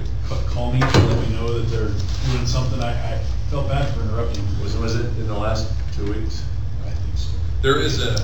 Yeah. Because we're using yours, right? So they're uploading and downloading files trying to fix this issue. I'm guessing what happened is they were in one of those processes of. Right, if they could just, Typically, they will either call me or let the person know that they're gonna do it. they could just give us a buzz, that way we won't shut it down. Yeah, we don't. Same scenario happened to me last week. I'll go where. What is all this stuff? Yeah. I like to just move the cursor around for that. They do have a chat feature in there that they've used before. I didn't realize that until he texted me. Yeah. Chatting with us. A thing came up on my computer one day, hey, is this a good time to work on MVC? I'm like, Oh, look at the call. yeah, go ahead, you know? Sometimes they do that, sometimes they don't. There's a lot, the bar on top should drop down and let you know that they're online with you. I don't know that. I had no. They spy on me all the time. I put it I will remind them to remind us Not bad, I did. on the days. Sure, can do. Anything else? And thank you for upgrading the computer at 69, it works like a breeze. Oh, Yeah, yes. very much. The officer's computer, that's fantastic. Awesome. Yeah. I get it. Started. Wow. No, you're going down. Three of them boys. Don't talk to Sean, talk to the other guy. Hey, the replacement computer at 63 is great too. Yep. All right. That was 3 more. So that's it for Versaterm. I'll send out another email. I did send out an email to kind of, don't let me know it's not working, because we knew it wasn't working, so I appreciate you guys not turning in Versaterm issues every single day. And I'll send one out as soon as it's all fixed. So that's where we are with NBCs and Versaterm. Image Trend is the replacement software for Firehouse. We now have access to it. We've started building all the files so we can start operating within it. The fire stations are in it. The apparatus are halfway in it, and the staff, hopefully I'll be able to download into it from Crucix. So that's kind of where we are. The time frame in all of this is October is the month to get the program up and running. November is your training month for you, how to get trained on it, and the big change on that is going to be the EPCR, the laptop that you're going to be using for patient care as part of. Is it a laptop? It's a tablet, sorry. We just thought it was laptops. But tablet, they're going to be iPads is what they're going to be. And that's where you're no longer going to use your small sheet for patient information, you're going to use an iPad. And that's all part of the training, and I've talked to Captain Jorgensen about fitting that training in. And in December, this is really going to make me popular. We're going to ask you to do the calls in both Image Trend and Firehouse. So you've done a minimum of 5. That's what the county wants to set as a standard.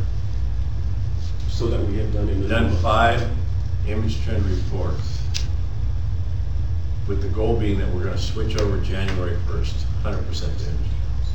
So we want you to do all the calls in Firehouse through December, but we want you to do a minimum of 5 of those calls you do at Firehouse during the month of December in Image Trend. So the two mirror each other, basically. Yes, you have to put one call in twice. 5 times. 5 times. That's what I said. Five times per person? Times 2.5. Yes. That is what they're trying to do. Man, that's gonna be hard with 12. I was gonna say, 12's gonna have to go 3 or 4 years, basically, they will make you something. So you'll get all the training from George in November, which is also Thanksgiving. And then in December, it's kind of more training but practice. Not for me. And then you need to be, everybody needs to be ready to go into Image Trend 100% fully January 1st. Having said that, I'm getting to your questions. We're only going to do calls. We're not going to do occupancies, inspections, hydrants. A lot of the other fields from Firehouse, we're going to move over after January 1st. So that we're only doing staff, apparatus, and stations. That's all we need to run calls. So we kind of broke it down into 2 phases. Now it's your turn. Just not knowing much about Image Trend, I stumbled upon 2 or 3 problems the other day in Firehouse that I'm hoping will be mitigated in the launch of Image Trend, especially in light of the auto aid agreements. Streets in Bellingham, right now there's only like 8 of them in Firehouse, and Linden in I Firehouse. think we got one more this week. They did, yes, thank you. I assume Image Trend, is Image Trend somehow It's going to be a tied? countywide and citywide program, So It'll be more GIS based, so the data, the streets, and all of the mapping are now managed full-time by Connie. I forget Connie's last name. So there's a whole segment of that that's managed independently that was part of Versaterm and part of Image. Okay. Yeah, the old Firehouse, you gotta have your street in the street name. Right. We'll go away. Well, because it totally corrupted one report because for some reason on the fire base side, it accepted whatever street the Station 12 officer put in and let it advance to the EMS report, but on the EMS report it said, this road doesn't exist, you're an asshole. I'm like, I'm sorry. I got that same. It's friendly software. And then when I tried to create a way to make it work and changed it to rural directions and put the address in rural format, it kept saying whoever put the original report in on the fire side, it wouldn't let me change that. Yeah. Again, called me an asshole, and That's because we're still using 1979 firehouse, aren't we? yeah. Yeah. Well, and But that problem is going to be resolved. Okay. Johnny, on a side note, Image Trend was supposed to have been last year, January, so we didn't want to pay for support. Right. Two systems. And we're not paying for Image Trend. Image Trend is funded through the EMS 11. Right. So we kind of stopped paying Firehouse for support. Not paying Firehouse either. Anticipating that we were going to be moving on, right? And like everything else on my list, the date that we're supposed to happen and the date it actually happens always ends up being the street issue should resolve. And they'll be available on workstations as well. Image Trend? Right, Image Trend, but or is everything gonna be tablet based? Yes, every workstation.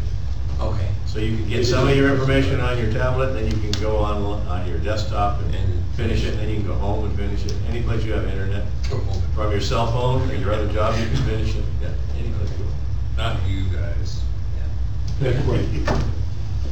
Yeah, it's completely different. It doesn't reside on our servers at all. It's all out in the cloud. Any questions about Image Trend? If you're familiar with Firehouse, and all of you are, Image Trend is a piece of cake. It's really a piece of cake. The newest component to learn is really the tablet. Is CrewSense supposed to auto-populate staffing in Image Trend? Yeah. Supposed to. So that's the latest on Firehouse and Image Trend. J-Tower we've talked about. A little update on 61, some capital projects for this year. The carpet's coming out of the office over here starting Monday. We're going to talk to Joel about that. And we're getting lockers. That was a request for last year. In all 4 bedrooms, 4 lockers in each room. So the furniture that we borrowed from Semiahmoo, from those bedrooms and those dorms, we'll have to move that back and rebuild those bedrooms for Station 62. So that's happening this month. And the other capital thing that's happening this month, this is a District 4 item on Station 13, the roof starts also next Monday. They're getting a roof replacement.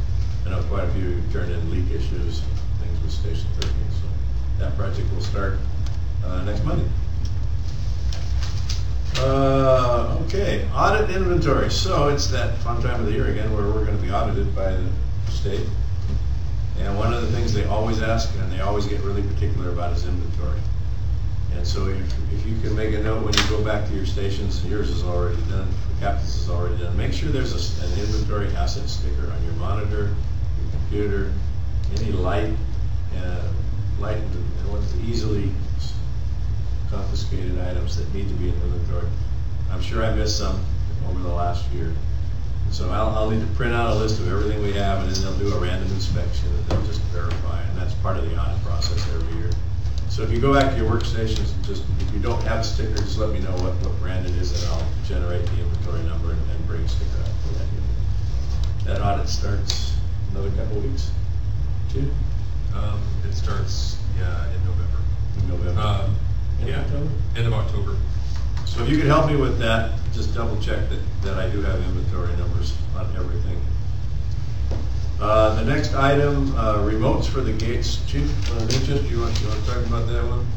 Yeah, this idea was brought to me this week about the idea of having, let's see if I get this right. So in the Birch Bay Blaine area, the 2 stations up here, having a programmable remote, like a 3-button remote in your engine or 8 car, that would open the Semiahmoo gates.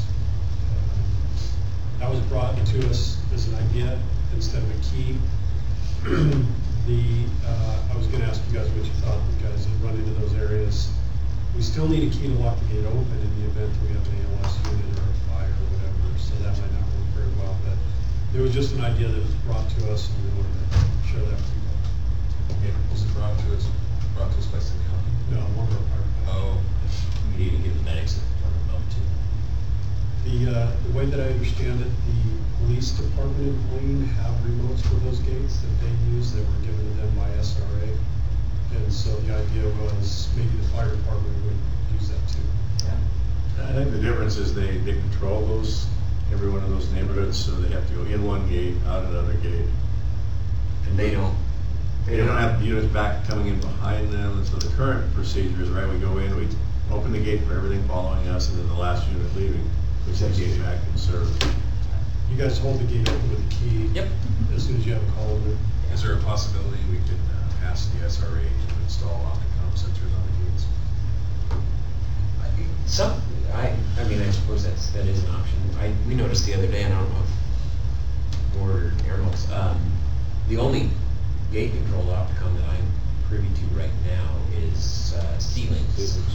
And I think they've done some sort of frequency modulation on Opticoms. Like ours used to, I don't even know if we get the traffic light at BBL and Portal anymore with the Opticom. And I think I had asked you about that. They changed the band or something, didn't they? County, there is now a way to measure the Opticom so they can allow certain Opticoms. You have to be on an approved list for every intersection, so your Opticom actually has a code by how fast the light.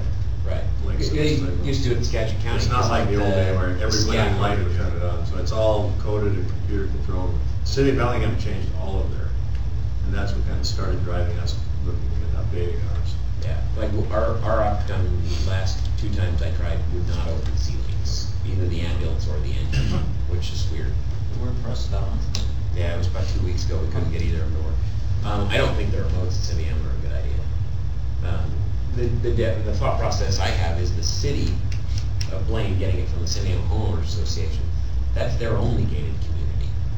You know, we've got Simeon, we've got Ceilings, we've got Latitude 49, we've got, so now if we start advocating this as the resolution, now, and shoot, if we swap engine 61 and engine 63 for a day, half the time we forget the remotes anyway, and now I've got door opener for station 69 in the ladder truck, and I'm like, you know, we had the same problem with keys for a while, where, you know, people, like on Bridge Way, have a key to get into their house, and people, you know, I worked real hard on getting everybody locked. Everybody has lock boxes. Yeah, lock boxes are great. The Knox, yeah, it's already bad enough in the Knox key system that we've got 2 different Supras and 2 different Knox keys, and a barrel key for elevator access, and we make them put the Knox key in, we turn the key at the gate, if all of the gates work under the same county.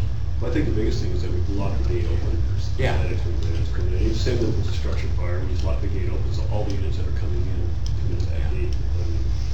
And having, We've done it for about, it's worked for a long time, so. as long as the codes are similar. I agree with Captain Schmidt. The only time savings there, I guess, is our BOS calls, right? Otherwise, you gotta get the key out and lock open the gate anyway for the next units coming in, so I think the keys are the way to go. I would just say the same thing. I agree with that. Having keys and having just a single standard is nice. We run into the issue up on Squalicum Mountain Road where they installed the Opticom sensor, and our engine doesn't have an Opticom. So we go up there for an 8 call, and our 8 should trigger it, but our engine won't for fire. Is the 8 trigger again? Yeah, it hasn't passed. Yeah, if we go there for a fire, we won't. Well, no, I didn't know that 12 didn't have an Opticom. Yeah. It'll be interesting, I assume to go to the county, because we had one the other day, we had that sunken vessel out in Birch Bay where we had it was out on Simeon Point, and our only access was one of those, it gave us a street address that doesn't exist unless, because it's their driveway that has a name, but we had no gate access for this mansion out there, and they didn't have a key control or anything. It was, we were looking at pulling the pins to force their gate open. So anybody that gets a permit to put in a gate is required run that through the fire department, and if it runs through us, it's required to have a Knox box. Yeah, So that gate may have gone in without a permit. Yeah, basically. Since I've been doing it, every gate that's come through has got a Knox box. There's 2 or 3 from the transition where Birch Point Road turns into Semi-Annu Drive by your brother's place across the street that have no access, other than a bumper and Cummins diesel. You can give me some addresses or a picture on a map. I can follow through. What's that? And an accident report. Yeah, maybe. I would say it's just their keys. Okay, so you got an answer on that one? Got an answer, thank you guys. And kind of on the same subject, during one of Chief Winchester's visits there at Prospect, all of our radios can transmit a digital code. And when we first got them, we had programmed in the codes with the EMER button, and then all those emergency buttons started going off all the time. So we unprogrammed those, and so I'm going to turn this one back over to you again, because this was your... It was kind of a funny story. So I was having mobile radio issues in my car. It wasn't working. It was shutting off. And so Northwest Communications came out and they took a mobile radio out of actually Battalion 63 because that was the only spare, I guess, or the only other one we could figure out anyway. So they took it out of there, put it in my car, and they got it all situated and whatnot. And the technician came in that day and handed me my keys and he said, "Okay, you're all good to go." I said, "Okay, great." So I went out there to leave, and I turned my car on, and it's flashing at me. My radio's flashing, it says emergency across the screen, and it's making a noise. And I'm just sitting there, my car was running, and I'm, well, that's kind of odd. Never heard that before. And it's just flashing emergency at me. Well, I could hear Prospect calling all of her units that she had on an incident somewhere. And it was almost like a roll call. Engine 91, you guys okay? Engine whatever, whoever's out on calls. And so she's going through this thing, and I'm just listening to this traffic. Oh, I wonder what's going on. All of a sudden, it sunk through my brain. I'm flashing emergency back to Prospect, and through this mobile radio. So I called and I said, "Hey, are you guys seeing an emergency?" They're like, "Yeah, is that you?" And I said, "Well, she goes, "It's coming up engine 26 on my screen that engine 26 is having an emergency." So that begged the question when I sat with Chief Wilson. I said, "So this is what happened to me," and he went through the same story Chief Vollinger just said. When these units got in there, the system has the capability of using the EMER button. For you guys in the field, if you needed, if there was an emergency or whatever, you push that EMER button, Prospect would get that notification on their screen, and it would tell them what unit that came from. So they would send help. So it has the capability. We're not going to go to the EMER button thing, but what we were going to ask you guys, I'd like to at least get our units addressed correctly, so that when you key up your mic, they know who that's coming from. It doesn't say engine 26, it actually would say station 63 or station 61. I'm not sure that having it a specific unit designation is the right thing to do, because portables move around so much.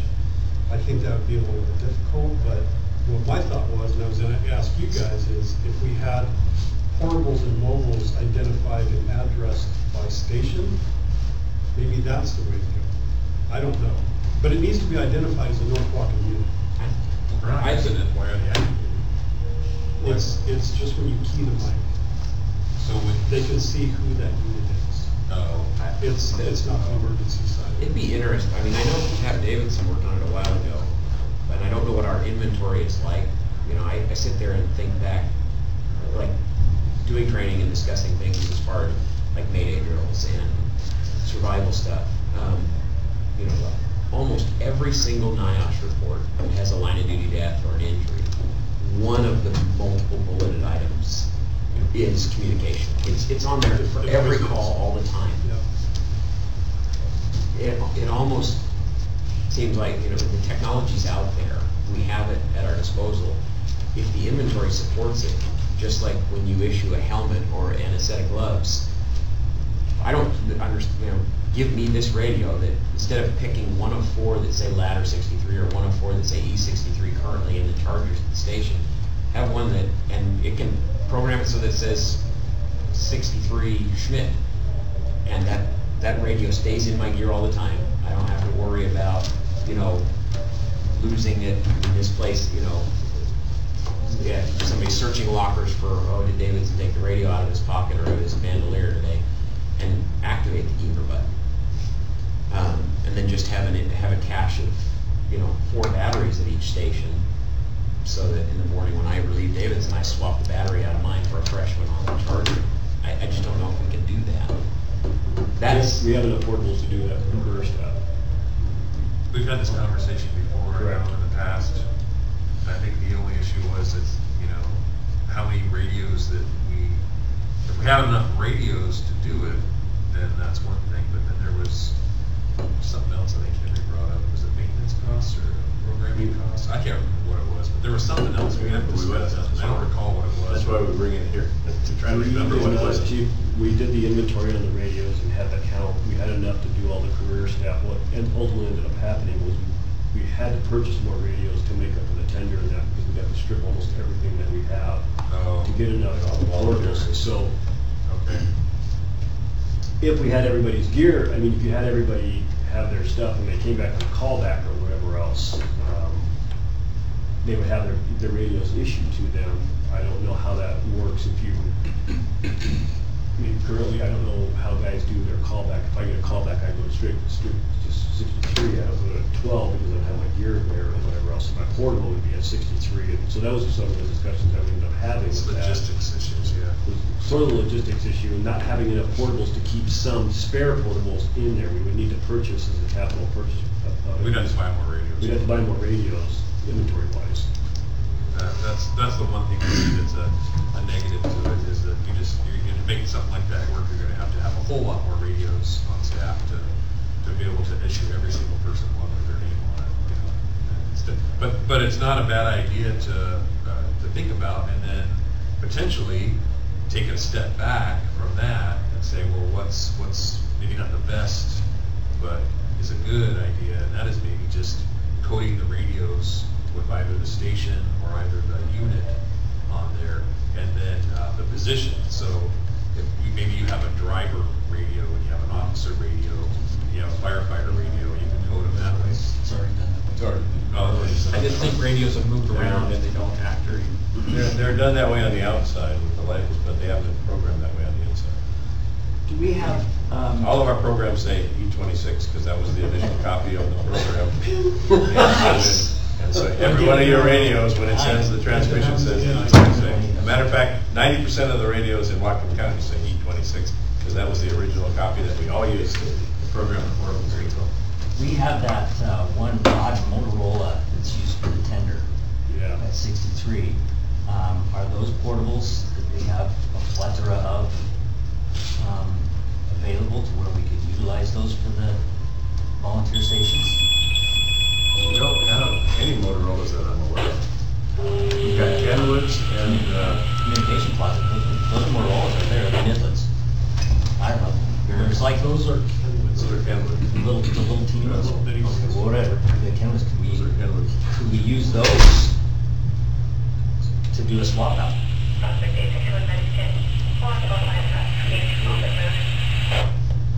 we're looking at assigning. One of the problems too with the positions in the apparatus is that I came across one. They were engine 63, but now they're on the brush truck or the tender or Now the it's ambulance. custom. And we have tags on all, like, It's whatever position you're working that day. So if you're firefighter 63, that's the radio you carry, and you can get on the engine or the brush truck or the tender or whatever it is, but that's your radio. That's how you have them labeled, right? Right now, it's Officer 63. I think just as Officer 63, it doesn't say Officer E63, it just says. Officer, driver, firefighter, one, Yep. two. Yeah. But I'm just wondering if those other portables could work, because we're talking about not having enough portables. We gathered everything in, we've got those other portables. There's a small cache with Yeah. old district for Kenwoods. You know, we might be able to put those on the tenders, utilize those for that option. We did put those on the tenders already. down at 63. Yeah, The way that 63 it currently is works, from Prospect's perspective, is that the way they do business right now is that Bellingham unit needs an emergent situation. If they need law enforcement, or, whatever, it's just an example. The officers, all they do is they key their mic. And they leave it open, and the dispatcher can see, based on the address of that unit, who it is. And then they send law enforcement. That's how they do it. And for us, I think some of our portals are programmed, but I think some of them aren't. So for us, it wouldn't work. And that's what really alerted me when my radio was flashing at me, like, hey, what's that? So I had that conversation with Chief Wilson, and he said, yeah, there's, when you guys key your mics, sometimes it's this and sometimes it's not. So. At the very least, we could put North Washington. At least the North Washington radio, or we could go down to the station. But whatever we do, it means touching every radio, so there's some time and labor involved in updating that. And so I guess I was just looking for a direction that we do it right the first time. So we're going to go back and do it 2 times. Your example is another good one in the sense that, circling back to some sort of whatever the county communications protocol is, reviewing that and talking to a dispatcher. I don't remember the phase of time that it used to be, if we had trouble, we key the mic and, or we were supposed to say firefighter needs assistance. What's that? Or help a firefighter. Yeah. I don't think that's this case anymore. Well, I believe that's in our operations manual. There's different stages in the operations manual. As far as stage 1 is if you can talk, right, and this is what you say. But then if you can't talk, like a hostage situation or something, then you can go to phase 2 where you just key the mic. So there's different levels, and it's in the ops manual and the communication model. So the problem we have is we don't have the alpha tag.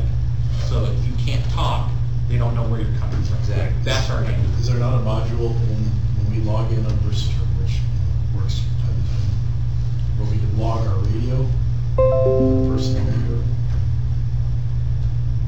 So I log in BY119, and then the officer's radio is 6901, and that matches my radio to me.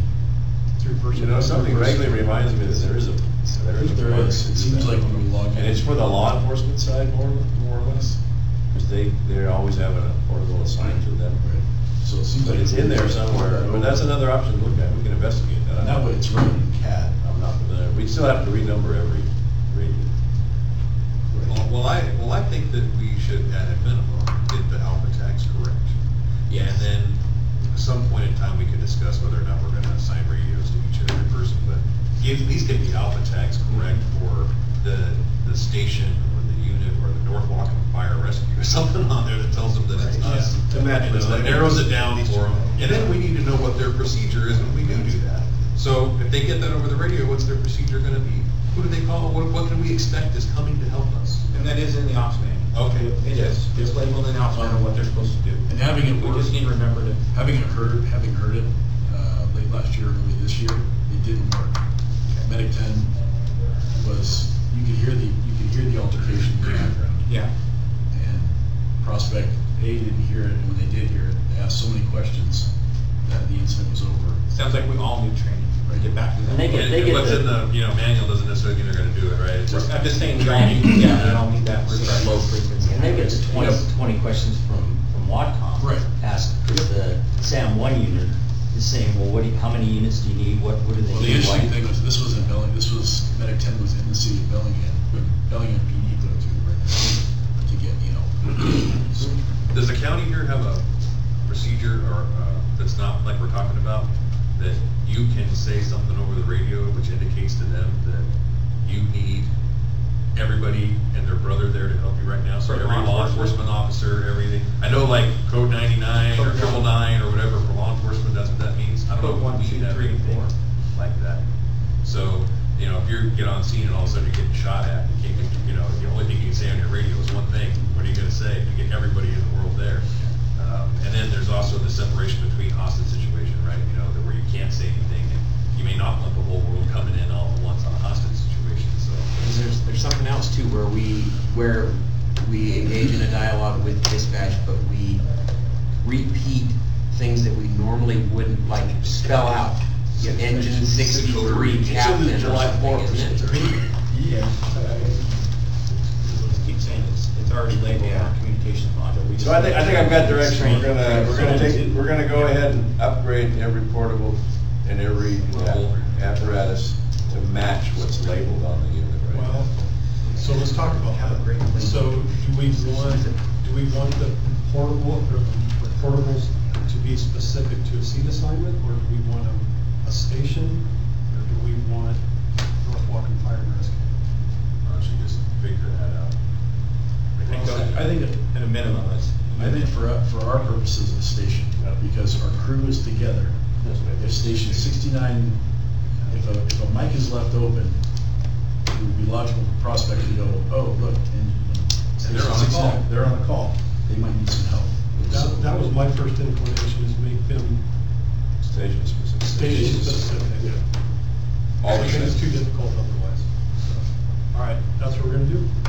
Thank So you. we'll say North Walken, NNWFR 63, 61, 69, or 12. For standalone units, though, for us, it have to be designated. For the apparatus, it will be the actual apparatus. All right. You got all that? Got all that right here wrote down. Remind me tomorrow when I call you when I wrote it down. Okay, sorry about that. We're getting right down there. Two businesses in Blaine, just to give you a quick update. Right behind the chocolate factory, their new metal building has opened. They got the Knox box key. The first occupant is a business that makes chicken broth. Don't know how they make chicken broth. Didn't want any samples. They take chickens and they just squeeze and make the broth out of it. So it has a Knox box key for the doors that open the broth side. And it's right by the front door. And Starbucks has their key in now at the front door. So those two are both completed. Chief, is there a FTC on that? Starbucks? It's not Starbucks. It's not Starbucks. It was under the requirement. I know, tell me about it. I wish we did moderate zones. Really good question. You could spend a lot of time running around looking for it. We did, but I thought there were sprinklers on the outside. No, but That's okay. on a side note, I guess that's- the city of Blaine has adopted impact fees. So for the fire department, for us, for every new project that happens in the city limits of Blaine now, that developer will pay an impact fee, whether it's a single family residence or everything commercial on that. So- Yeah, but how much of the city's gonna, how much are they willing to spend, give to us? All of it. They've agreed to that? That's surprising. Okay, good for you. We negotiate. Okay. And we get 100% of Wow. what we get in the county. That's very unusual with government to give up 100%. Nice. What are we planning to do with the impact fees? Well, they charge us a 10% fee. They were gonna charge us a processing fee. Yeah. They were gonna charge us. Okay, that's what I was getting at. They're gonna take Yeah, a you're cut. passing that on to the developer. We had to muscle, use that muscle. We are Russell. Okay. The very last thing I have, it's not gonna be a real popular one, but I've noticed on the non-staff stations that the facilities, particularly the restrooms, are getting, for a better word, really ugly. I mean, we need to pick it up on the, I don't know who does, and that's my question is, like, who does 65? I had to do a tour there the other day, the paper towels were bubbling out of the garbage can, the toilet is brown, I mean, it's just like, who does 62, who does 72, who does 70? I'd be happy to talk to each one of those folks, we just need to pick it up a notch. But I'm looking at you, but I could. The answer is that Lane and Sabrina are the last docketed, and I think mill staff are supposed to take care of grounds and facilities at 65. I believe the Delta boys are supposed to take care of 68. They're doing a pretty good job, actually. 68 is better. 70, 72, I think Linden has assumed. The Quilt ladies were doing 72, but I noticed the same thing last time we were out there. It just takes a little bit, you know, somebody's gotta get in there with, flush out the bowls and pick up the garbage. I'm just seeing a pattern of it kind of slowly over the summer. And I know we've been busy with host testing, so I guess I'm just asking if we could pay a little extra attention to your stations. And if it is just volunteers, is there none of, so then do the career folks don't have any responsibility, or should they be? If it's Sabrina and Lane, should somebody else be backing them up? And then letting us know that Sabrina and Lane aren't doing it, or I rather think than just saying it's. 65 to 60 are the only ones that are actually volunteer assigned. I think everything else has a career staff assigned to it. We should have a list somewhere. We do. We do. Okay, all right.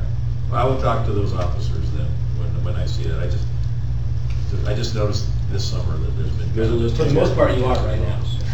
You're all here. There's a list hanging up at the captain's office about who's responsible for what stations and stuff, so. So I just leave it at that, in hopes that we see that. And I haven't seen Captain Johnson, it's gonna be at all, it's just too lately, so. I bought gas for the lawnmower that last month. We have it in the works too for, hopefully here soon, that Station 72's landscaping will be done by the Northwood store. We're working out the deal. So that would leave 69 and have to go up there and do grass and all that stuff. So, I will take any other questions you have, and then I'm done. Okay. Sure, break. Does anybody want a break? Anybody Or you need a guys break? want Want a break? Power Moving right along. All right. Just power through, get out of here. Power through. Training. Obviously, Captain Jorgensen is not here, so I'll do the best I can to get through these notes. He wanted me to mention third quarter is now due, fourth quarter is coming up, and they're out. Has everybody received fourth quarter stuff? No? Okay, I think they're in the mail. Yes. Okay. Look in the mail.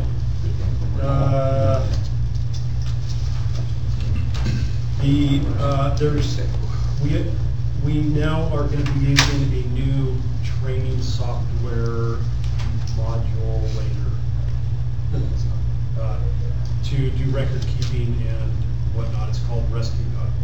You're going to get trained on it. Because Firehouse is going to be gone from our system and Image Trend is a little weak on the training module side, we decided to go to a standalone training module called Rescue Hub. It's pretty cool. We've seen it, and we're going to start using that for our record keeping for training. And Jorgensen's going to be showing you guys what that looks like here in this fourth quarter, so that you can get active on that. It's very user friendly. It's modern, new. It's cool. So you guys will like that. Coming What's the soon. timeline for switching over Firehouse to this then? From Firehouse to Rescue Hub will be first quarter of 19. Are there any other departments using it? Yes. City of Bellingham using it. Marysville. Yeah, it's a local company. They're here in Western Washington, and it's kind of flowing through the western region here in Washington. I've been using it for about a year. It's really nice to use. You can download the app. Oh, okay. All right. Seems to work pretty good. I'm not as in tune as you are on it, but the demonstration and the stuff we've seen so far is pretty cool. Everybody will have their own login, and you can see what training you've done and what's due, and there'll be trainings on there that you can actually do, and there's ways to do quizzes and everything else, and it all helps us keep our records all together and run reports and everything. So it's a pretty robust program, and you can tailor it to our needs. So it's, if you guys have ever heard of Target Solutions, it's very similar to Target Solutions. Kevin, would you be so kind as to talk about live fire for this coming up stuff? We're starting to fire. We're gonna be doing, live fire the 22nd through the 25th on there. It looks like we're gonna end up doing an MCO on there. I just had a small conversation with Captain Jordan yesterday about what exactly we're doing. So we're still kind of finalizing the last bit of the details. If you remember right, Captain Schmidt did the pecan operations a while back. I'm running this next live fire, so we're gonna try and make it a little more. You're not just gonna be going to the room and seeing the fire and saying you got your live fire. We're gonna actually make it so it's like a working incident. So it's gonna be a lot more training that's associated to it. You get a lot more skills usage. You'll be able to use those positions. We're looking at about 2.5 hours per evolution that's gonna happen. So we'll have multiple companies there, is that what you're Yep, saying? we're gonna do an MCO this time. Okay. We're hoping to have some chief officers there. running, so we're kind of almost trying to run it just like an actual incident. Passport, changing command, establishing or initiating, whatever you want to do, and getting them in there. So we're going to try and run the scenario a lot more, and try to make it a little bit more complex, and kind of have to put our feet in the gas a little bit. Yeah. Is there any chance at like hiring back an engine company for the day to free up a unit so Well, we can? Captain Jorgens is currently working on trying to get coverage either so that Ferndale's covering 63's area and that, so we're gonna do some coverage, getting the whole of Bellingham to cover 12's area, so that way we're not having to leave, we're not gonna be leaving the scene, we're gonna have stuff scattered everywhere, so we're doing all this, we're gonna be committed to what we're doing, so. He's still in the process of working on that. You know, I guess if that doesn't come to fruition, I guess we'll go into the powers to be to figure out if we can. But that comes out of the training budget, so I'll figure out what Captain Jorgensen has. Thanks for doing that. It's gonna be really cool. Yeah, like you said, he's gonna try to get the chief officers to integrate in there and, you know, take command and that kind of stuff. And give us some training as well. So that'd be good. The next item here, Jeff Haley was working in the Whatcom County Recruit Academy with the volunteers, and he has stepped down from that. And we're just taking our current volunteers in the academy and we're dispersing them into other companies instead of trying to find another company officer at this stage to get in there from our agency. So that's what's going on with that. We've been getting some really good reports from the emergency room about our crews and professionalism and how we're transferring care to the ER from our BLS transports. So great job, you guys. It's always nice to hear those kudos. And I don't know if you guys are experiencing any rough issues like we've had in the past with the nursing staff or anything like that, but we sure haven't heard anything. Seems to be going pretty good. And the last one, he just was talking about the training grounds being really busy coming up here. We still do live fire training for other agencies and stuff, but the folks at Station 12 are still aware of that. They're going to be coming and going.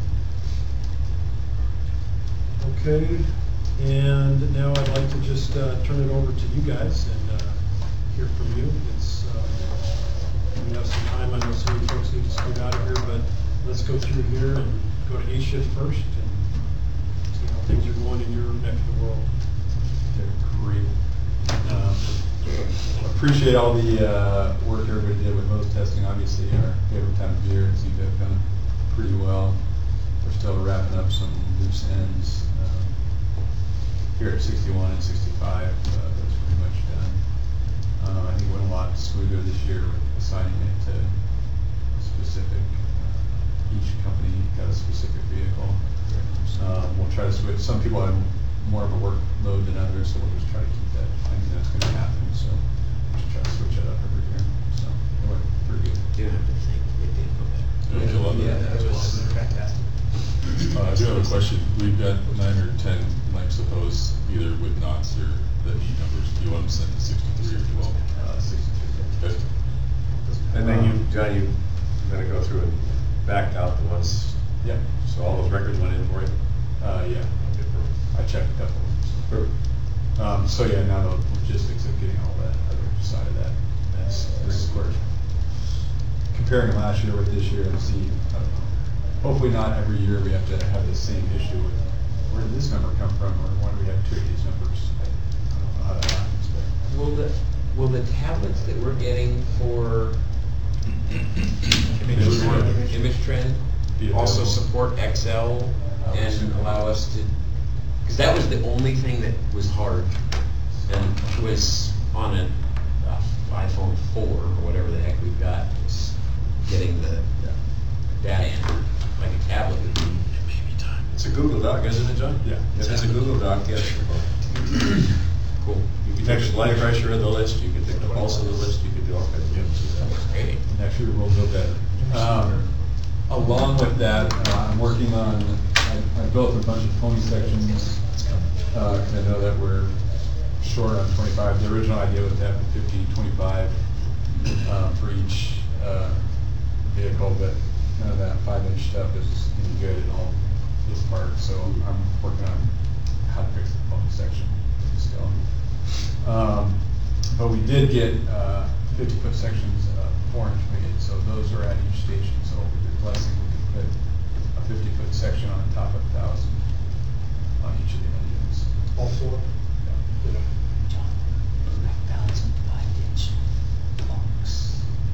I was just Got some upstairs, I found some in the mezzanine as I was cleaning up, some locks. Some of the, yeah, part of the problem, we ran out of 4-inch couplings to build new ponies, and then the 5-inch couplings that we had that I was making with don't have the locks. We didn't like that either, but we're just trying to get something out there. So we'll try to get them with locks in hose that actually works for the ponies. But hopefully you can make do with what you have right now. And I think that's about it on those tests. Do we get the surplusing that all that hose needs to be surplus? Yeah, we'll get. You got a list, they'll provide me a list, and then we'll do a list. I just didn't know where We're still updating the records in Firehouse. I'm trying to, yeah, and I'm trying to wait for all those to have answers already. So let me jump in on the hose testing thing. First, great job, man. It was cool. I didn't hear anything, and it was so flawless. So great job, you guys.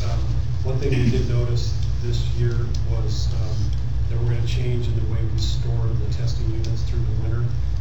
When we started to fire them up early this year, I don't think we stored them correctly, and the shop is aware of that now, so we're going to winterize them the best that we can, blow the water out of them, and store them to where they are ready to go for next year. Because we had some issues this time. We had 3 units down out of 4 to start the process this year. And the 4th was the one that just built. Yeah, so we're gonna change that method of it anyway for this winter. So, great job, you guys. Thanks, that was also Tony and Comp down at 12, so. The other question that I wanted to bring up was, is there any value in CrewSense to having that trade ledger actually mimic what's going on? Do you know the trade ledger that I'm speaking of, where if I go on a trade with somebody, it matches 24 hours for 24 hours, so I can see, oh, I still owe. Do you think firefighters need that or want that, or? I think if they use it if it was accurate, but it's not accurate. They would use it if it was accurate. The problem was when we started, we didn't zero out the trade ledger, so if when we started I had to trade with Stefan, then it would show up as a trade with Stefan, but I would never pay that back because it was before we started it, kind of thing. So it's all inaccurate right now, but we could zero it out and have it start. Where were you keeping track of it before? We weren't in the trade ledger. It's in the trade. Started out, at a certain date when we switched over to it. So like that, I think I had a trade with Captain Dean, and so either I'll forever owe you 24 hours or vice versa. Well, did I forget about it? No, You're thinking I about worked zeroing all of it out at a certain time. So if you were, I know what you're talking about. if you re-zero it out, then I could say, oh, he owes. Some me. people in there have like negative 256 hours, and there's a bunch of bogus hours in there. Yeah, Zach's one of them that has a 200. Yeah. For some Just, It's not a difficult thing to do. Come with the date and It zero would it be out. just like January 1st, we Yeah. can just zero it all out and start with the numbers. Make sure you know who you owe and who you work for, and then, because it's gonna go zero out in January, and then we'll start using that to help track it. I don't know, if it's just a tool to track it, it's not official, probably not an official thing, but. It just keeps track of It's just a hours. tool, it just helps people keep track. He's all over. So I would suggest if we do January 1st, we send out an email middle of January or December, letting everybody know. So it's, yeah, I can do that. And then, You can do a batch. And then we're yeah, so that starting January, it's a fresh start. Then we can do that January for no problem. Anybody else from Asia? Any LTs from Asia? They all left. There's nobody here. Asia. So tagging on that hose testing, just to remind everybody that because Captain Airholes put that 50-foot, we always, and we've noticed it on some of the times when we've gone and done training on hose lays or whatever else, it's because we didn't have 50-foot sections that were broken. Before that, we were replacing it in that top piece on there, so 1,050 is what we've been carrying on there. And we noticed when we did some of the testing, or we've done not trained, but that 50-foot section isn't sitting there. So if you break it or whatever else, please let Captain Air Bolts know right away so we can get that changed out. Because what happened by the end of hose testing was we had this conglomeration of hose that one rig had 950 feet, another one had 1,000, another one had 1,100 feet. And so working with Captain Air Bolts, what we're going to try to do is establish that we have it documented that every rig, we know exactly how much hose is on every one of those rigs so that we know. Because I understand that the other day, didn't engine 61 only have 150 feet in their rear cross leg. So, and the part of it is you get a brand new lieutenant or whatever else, and they're like, well, maybe that's how we do it here at 61. I'll just leave it that way. But we don't want to do that, so we're going to establish our hose list that we know exactly how much is carried on every piece of apparatus and where it's supposed to be and that. And so it sounds a little weird, but because we go to a structure fire and we use 3 rigs, hose gets stripped off of there, and then it gets dirty and gets rolled up and it gets put away, and you come back and you realize you're 150 feet shy of 1 3/4 on the rear of the rig. That is wrong, if you know what I mean. But there's nowhere to look it up and know exactly what you had, and we've got what we need. So working with them, we're going to figure out and get that set up so that we can have the right amount of hose on every rig like it's supposed to be. It isn't guesswork. The other thing is that I had Chief Newchester walk around me a while back looking at how we want to clean up Station 63, and because we have all that junk that's stored underneath the mezzanine.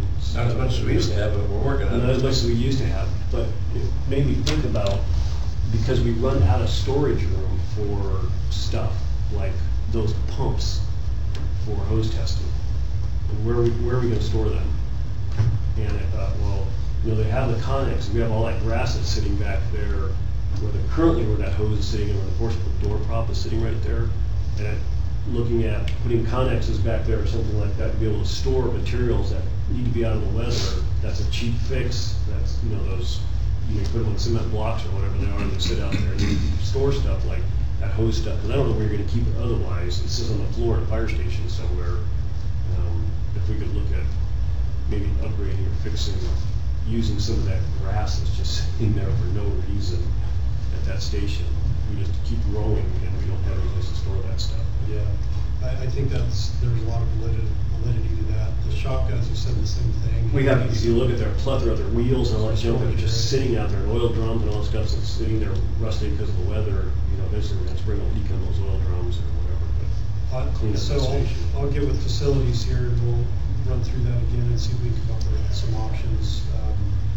Because they did come to me and say, hey, we have all these barrels out here, we have oxygen cylinders, we have all of these things that are out in the weather all the time. That really should at least be under a wingsuit or something. So. And it's just 63, but the other part of it is just to let you know that Kenny comes back on vacation on Saturday, starting to work on the turnouts and sizing and all that kind of stuff, and get the vendor up there for everybody when that starts to happen, so that should be right around the corner. So that's all I have. Unless anybody else thinks we should have anything. Well, tagging on to the hose stuff, we finally got engine 69 loaded like engine 63 and 61, so the hose loads match. We did do something a little bit different that isn't in the hose manual, in that we have a section of forestry hose in that blank crosslay section where we had removed the hotel pack from, because the hotel pack is now out of the back. That has come in handy on a number of grass fires during the summer. Now, it being wintertime, maybe not used as much, but I guess I'd like to see it up for consideration that maybe that could become maybe a permanent addition. Jeff had originally put it in the back on the 2.5 bed, but now that it's all one bed, it doesn't really, or was it Jason? I'm not Well, it was sure. me and Jason, because we had our crazy red flag day. Yeah. We were running and gunning. And it works really nice to have that chunk of forestry hose. It's like a You don't booster. have to unroll or whatever to get it out. You can just pull it out and use it real quick. And we have an empty slot in the crosslay area that is an easy store for it. And it works really good. And I don't know if we'd think about doing that in some of the other rigs. How many feet? Let's just. We have 150 feet, I think. We'd probably make it longer if we had more of that force later. Yeah. But it's real convenient. That way you're not having to unpack big hose to take care of a little fire. We got a lot of the smaller diameter stuff. Are you talking about the inch The and a half? rubber inch and a half stuff, yeah. Yeah, I don't think we've got a lot of spare, but we can still, I mean, that's not something that's that expensive. I'm all for it. Order that when we order some more hose. It was the goal anyways, was to Yeah. get it in there, so. It worked really well. Huge help. Just include training in this, so that they're aware of it. Any equipment changes, we need to make sure the training involved in this. Sounds like a great idea, and it's interesting, area-specific things like that. Identify how great it is when you figure out a solution. Yep. Good. The other thing, I was gonna say that now the brush season is over, to go through the brush rigs and clean out the shovels and seed and do all that stuff, so it's ready for next season instead of waiting until like the month before next season. We have time to do it in the winter, make sure those compartments are dried out. I was gonna say, those cabinets still get wet. Huh? Those cabinets still They do. get Yeah. wet. Yeah, yeah, to dry that, I was just gonna say, dry those cabinets now, is no problem, so. And 69 last year, when we had that fire down on Lake Whatcom, they were missing some dry suction fittings and stuff, so this whole, go all through everything, and just make sure that we have all the appropriate components. And you guys just don't Fingers know crossed, that's been done. It's been, Yeah, done. it's got more to know, I mean, if something's broken or whatever, a hose is missing, We went through it, $1,800 worth of hand tools Right. and appliances and nozzles for the brush rigs, just for that purpose. It probably has been. yes, this was after, prior to. Yeah, I know it's hard to bet, so.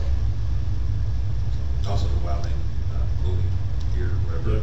Make sure it's all laundered, you're ready to go, and that kind of stuff, or whatever. Those guys go out sometimes, they don't do as thorough a job on that brush rig as they probably should be, especially when those compartments are wet on the inside, like some boulders, sand, stuff, mold inside of there. We had that same problem in 63 last year. Can you put the Dry Z the dry Z stuff in it? So I was just wondering, I don't know. The little buckets you can get put in there, it really sucks the moisture out. Yeah, I don't think we ever done that, have we? They're cheap.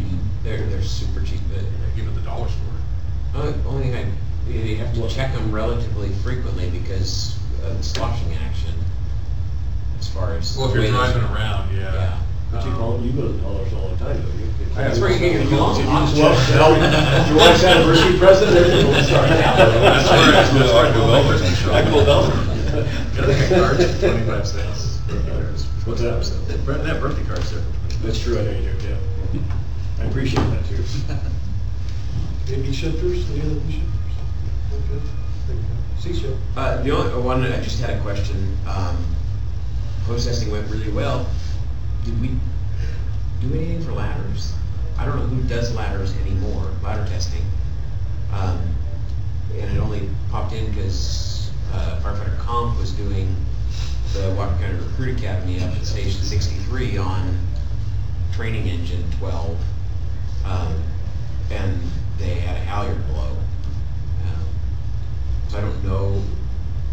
Nobody told me today, I don't know. No, I think it's LTC. No, I think it is, Yeah. I think it's a shift.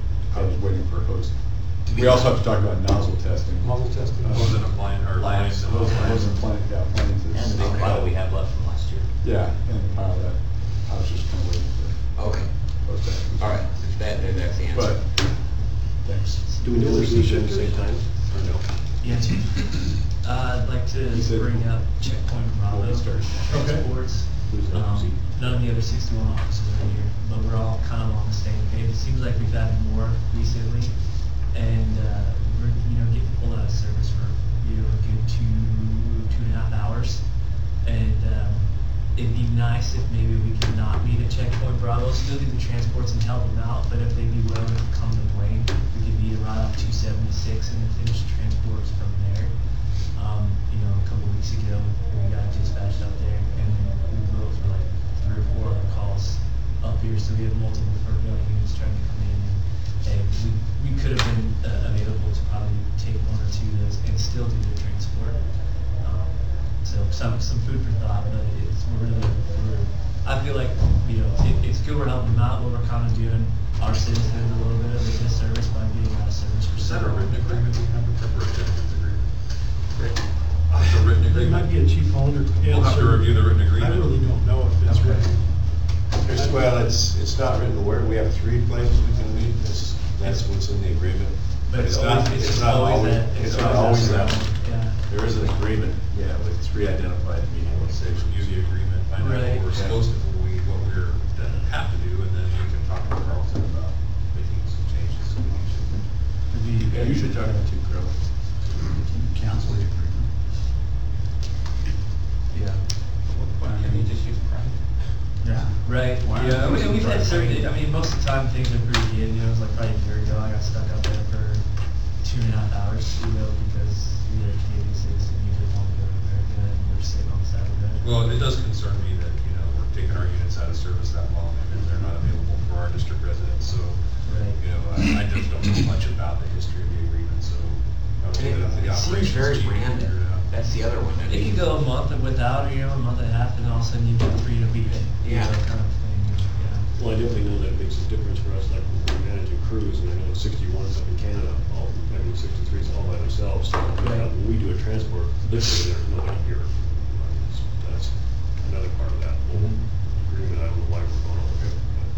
I'll look into the agreement and see what it says, and then maybe I'll hold some call and have it done. Thanks for letting us know. Yeah. Because I was wondering about that. I don't hear obviously all the calls that you guys go on, but every time I hear Checkpoint Bravo call, I always think, gosh, I wonder how long a duration this is going to be. Right. How long they're going to be. Yeah, you know, and Nexus gets us through faster, but even then, last week, we're still waiting in line for 20-45 minutes in the Nexus lane, you know, to get across kind of thing, so it just is a long time. And are they always there when you get there? Sometimes you have to get there waiting. No, we got up there, we waited for 20 Yeah, right. minutes. Yeah. The other thing is you're sitting there Yeah. waiting, so the timing is an Yeah, issue too. yeah, it's sometimes they're there when we get there, but other times, yeah, we sit for 20 minutes. Burden should be on them. Timbits across the street. It's real, it's right there. Someone should have texted you about it. Somebody should have. There is a Checkpoint Alpha, and I think it's on our side. It's never been used, like, it's always been Checkpoint Seems like Alpha. there is. That's right. I remember Alpha Bravo to Charlie. I think Charlie is up into Swassea. Charlie's going Yeah. all the way there. I think so, Right. yeah. And Alpha's at the, Middle. Alpha's at the border. I think so, like, the Shell Bravo. station right off 276 would be the perfect That's the way I spot. remember They it. meet at the duty-free parking lot for grabbing the. Grabbing Okay, thank you. We'll look into that. Any other C shifters? D shifters? Any questions on the procedure for medical support? Haven't seen it. Please, Great job on that. Would you tell us about the Stokes program? Stokes program. You were Stokes. We've got Stokes mounted under the lift-up lid on the engine 63. That's the test one. See how it would work and how it's would work within our needs. We sometimes we'll see it. The Stokes is back on ladder 63, and there is a cover on the Stokes on ladder 63. The plan will be to potentially move to 61, 69, having the same configuration as 63, and we still haven't come up with a good plan for engine 12 just because of lack of location capabilities for that engine. It's a truck. So, Look at you, we thought ready to come across. Yeah, we're moving the truck to Station 12. Yeah, perfect. Kind of in addition to kind of new items, you and I had spoke about hard suction for some of our engines and specifically 69, and I guess I'd like to bring that up again as far as food for thought. You know, we have a number of dry hydrants in our area. We haven't had to use any in quite a few years, but the potential is there. You know, we have a lot of residents with the dry hydrants, and without having a tender on scene, we don't have, or engine 12, we don't have hard suction available in order to draft from those hydrants. I agree. I think Keith is probably looking in right now, and Keith knows a lot of those areas, in the Laurel area, for drafting and whatnot. But let's you and I work together and see what we have in inventory for hard suction. It's easy to do. We have mounting spots. And unfortunately, the only spot is the walk around up top. And I remember years ago, the coupling's too short, we'd have to cut them down to between. They make a mount PVC. usually, you can stick right up in that area. And we had this discussion years ago, and there was a desire to not have stuff mounted hillbilly style on the outside of the new engines, at least when we got them. Is there real estate, on the underside of the lid, much like the Stokes? Not with the Stokes, no. The problem you run into with that is you're gonna burn the motor out if you do that. You It's- start it would- adding it would too be much too stuff. far away from the lift mechanism. It's gonna put too much weight on Put it, wow. I don't think we have any spare, because I went with the shop the other day, we threw all that stuff that's sitting in there to get rid of on the hose, and put all the good stuff that we had on Tender 63, because they had to order a new piece for that, because it failed during post-testing, the hard suction did, so we put new stuff on this Tender 63, took all the old stuff out of it, and stuff that wasn't any good, that had failed the testing, and it's laying there on the side with the rest of the hose to go surplus. The new hard sections are really like. Yeah, the one new Not on like the Tender old 63 rubber is. Yeah. Yeah. I realize the lightness of it, it's just that motor on the hose cover, it's just not designed to do what we're. No, I understand that. So- What if, You know, mount it on the you mount it on the Yeah. top of the hose cover at the hinge side? Is that, But we don't use that diamond plate walk around. I mean, if we're gonna Right, mount it yeah. to the top, it could be Just put it mounted to right there, there. walk around up top. I okay, mean, yeah. that's the most ideal spot that I have Sure. seen.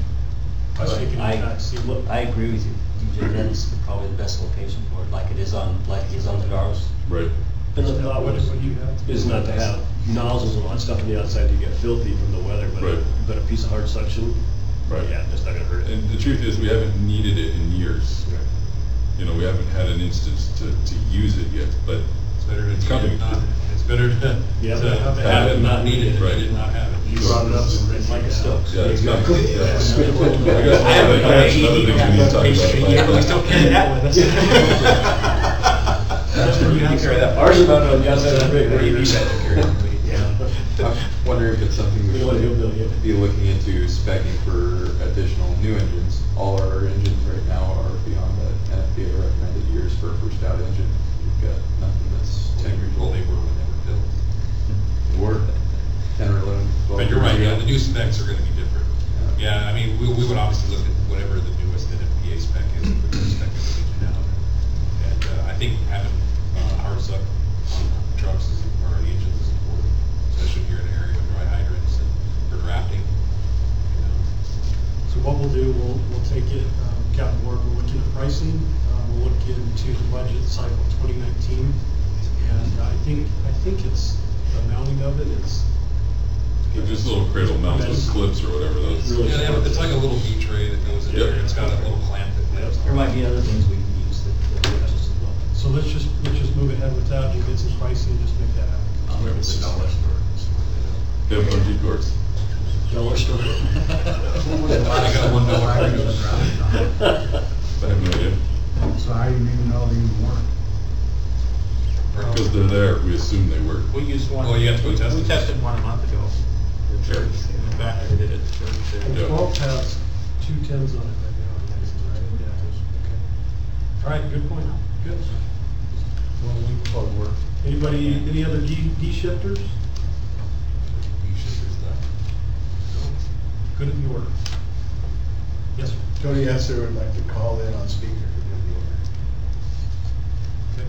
Okay. Have them call Chief Oliver Stone. Can we call, Tony?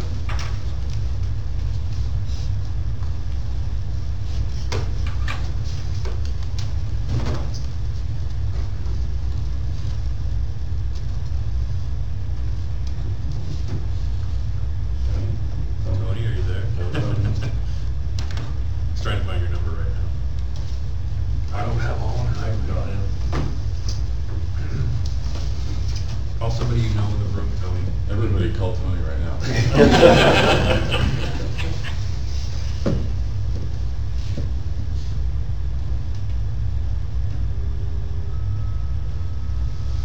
Tony's out, Tony.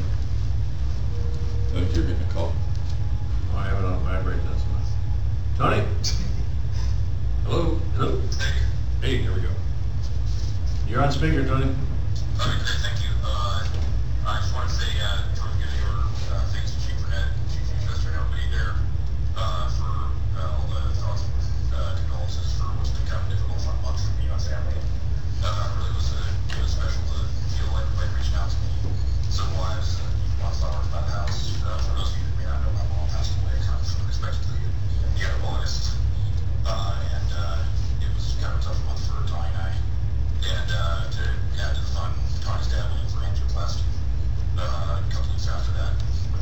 that part blockage against temporarily, so it's kind of been a stressful month.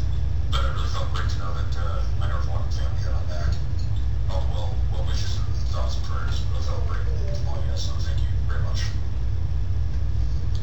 Thanks, Tony. You bet. Tony, anytime, sorry you had to go through that, but you know, we're here for you. Thank you. Okay, Tony. Bye, Tom. Anybody else for good of the order before we break? Thank you guys for your hard Dale, work. We Dale appreciate it. Rutgers wants to call out. Speak Have a out. good day. I gotta go. Dale, Dale Rutgers.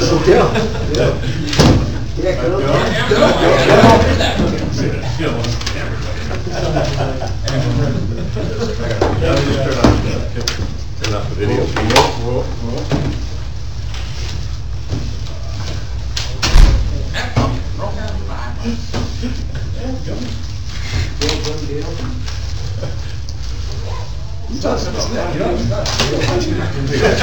You know, 68.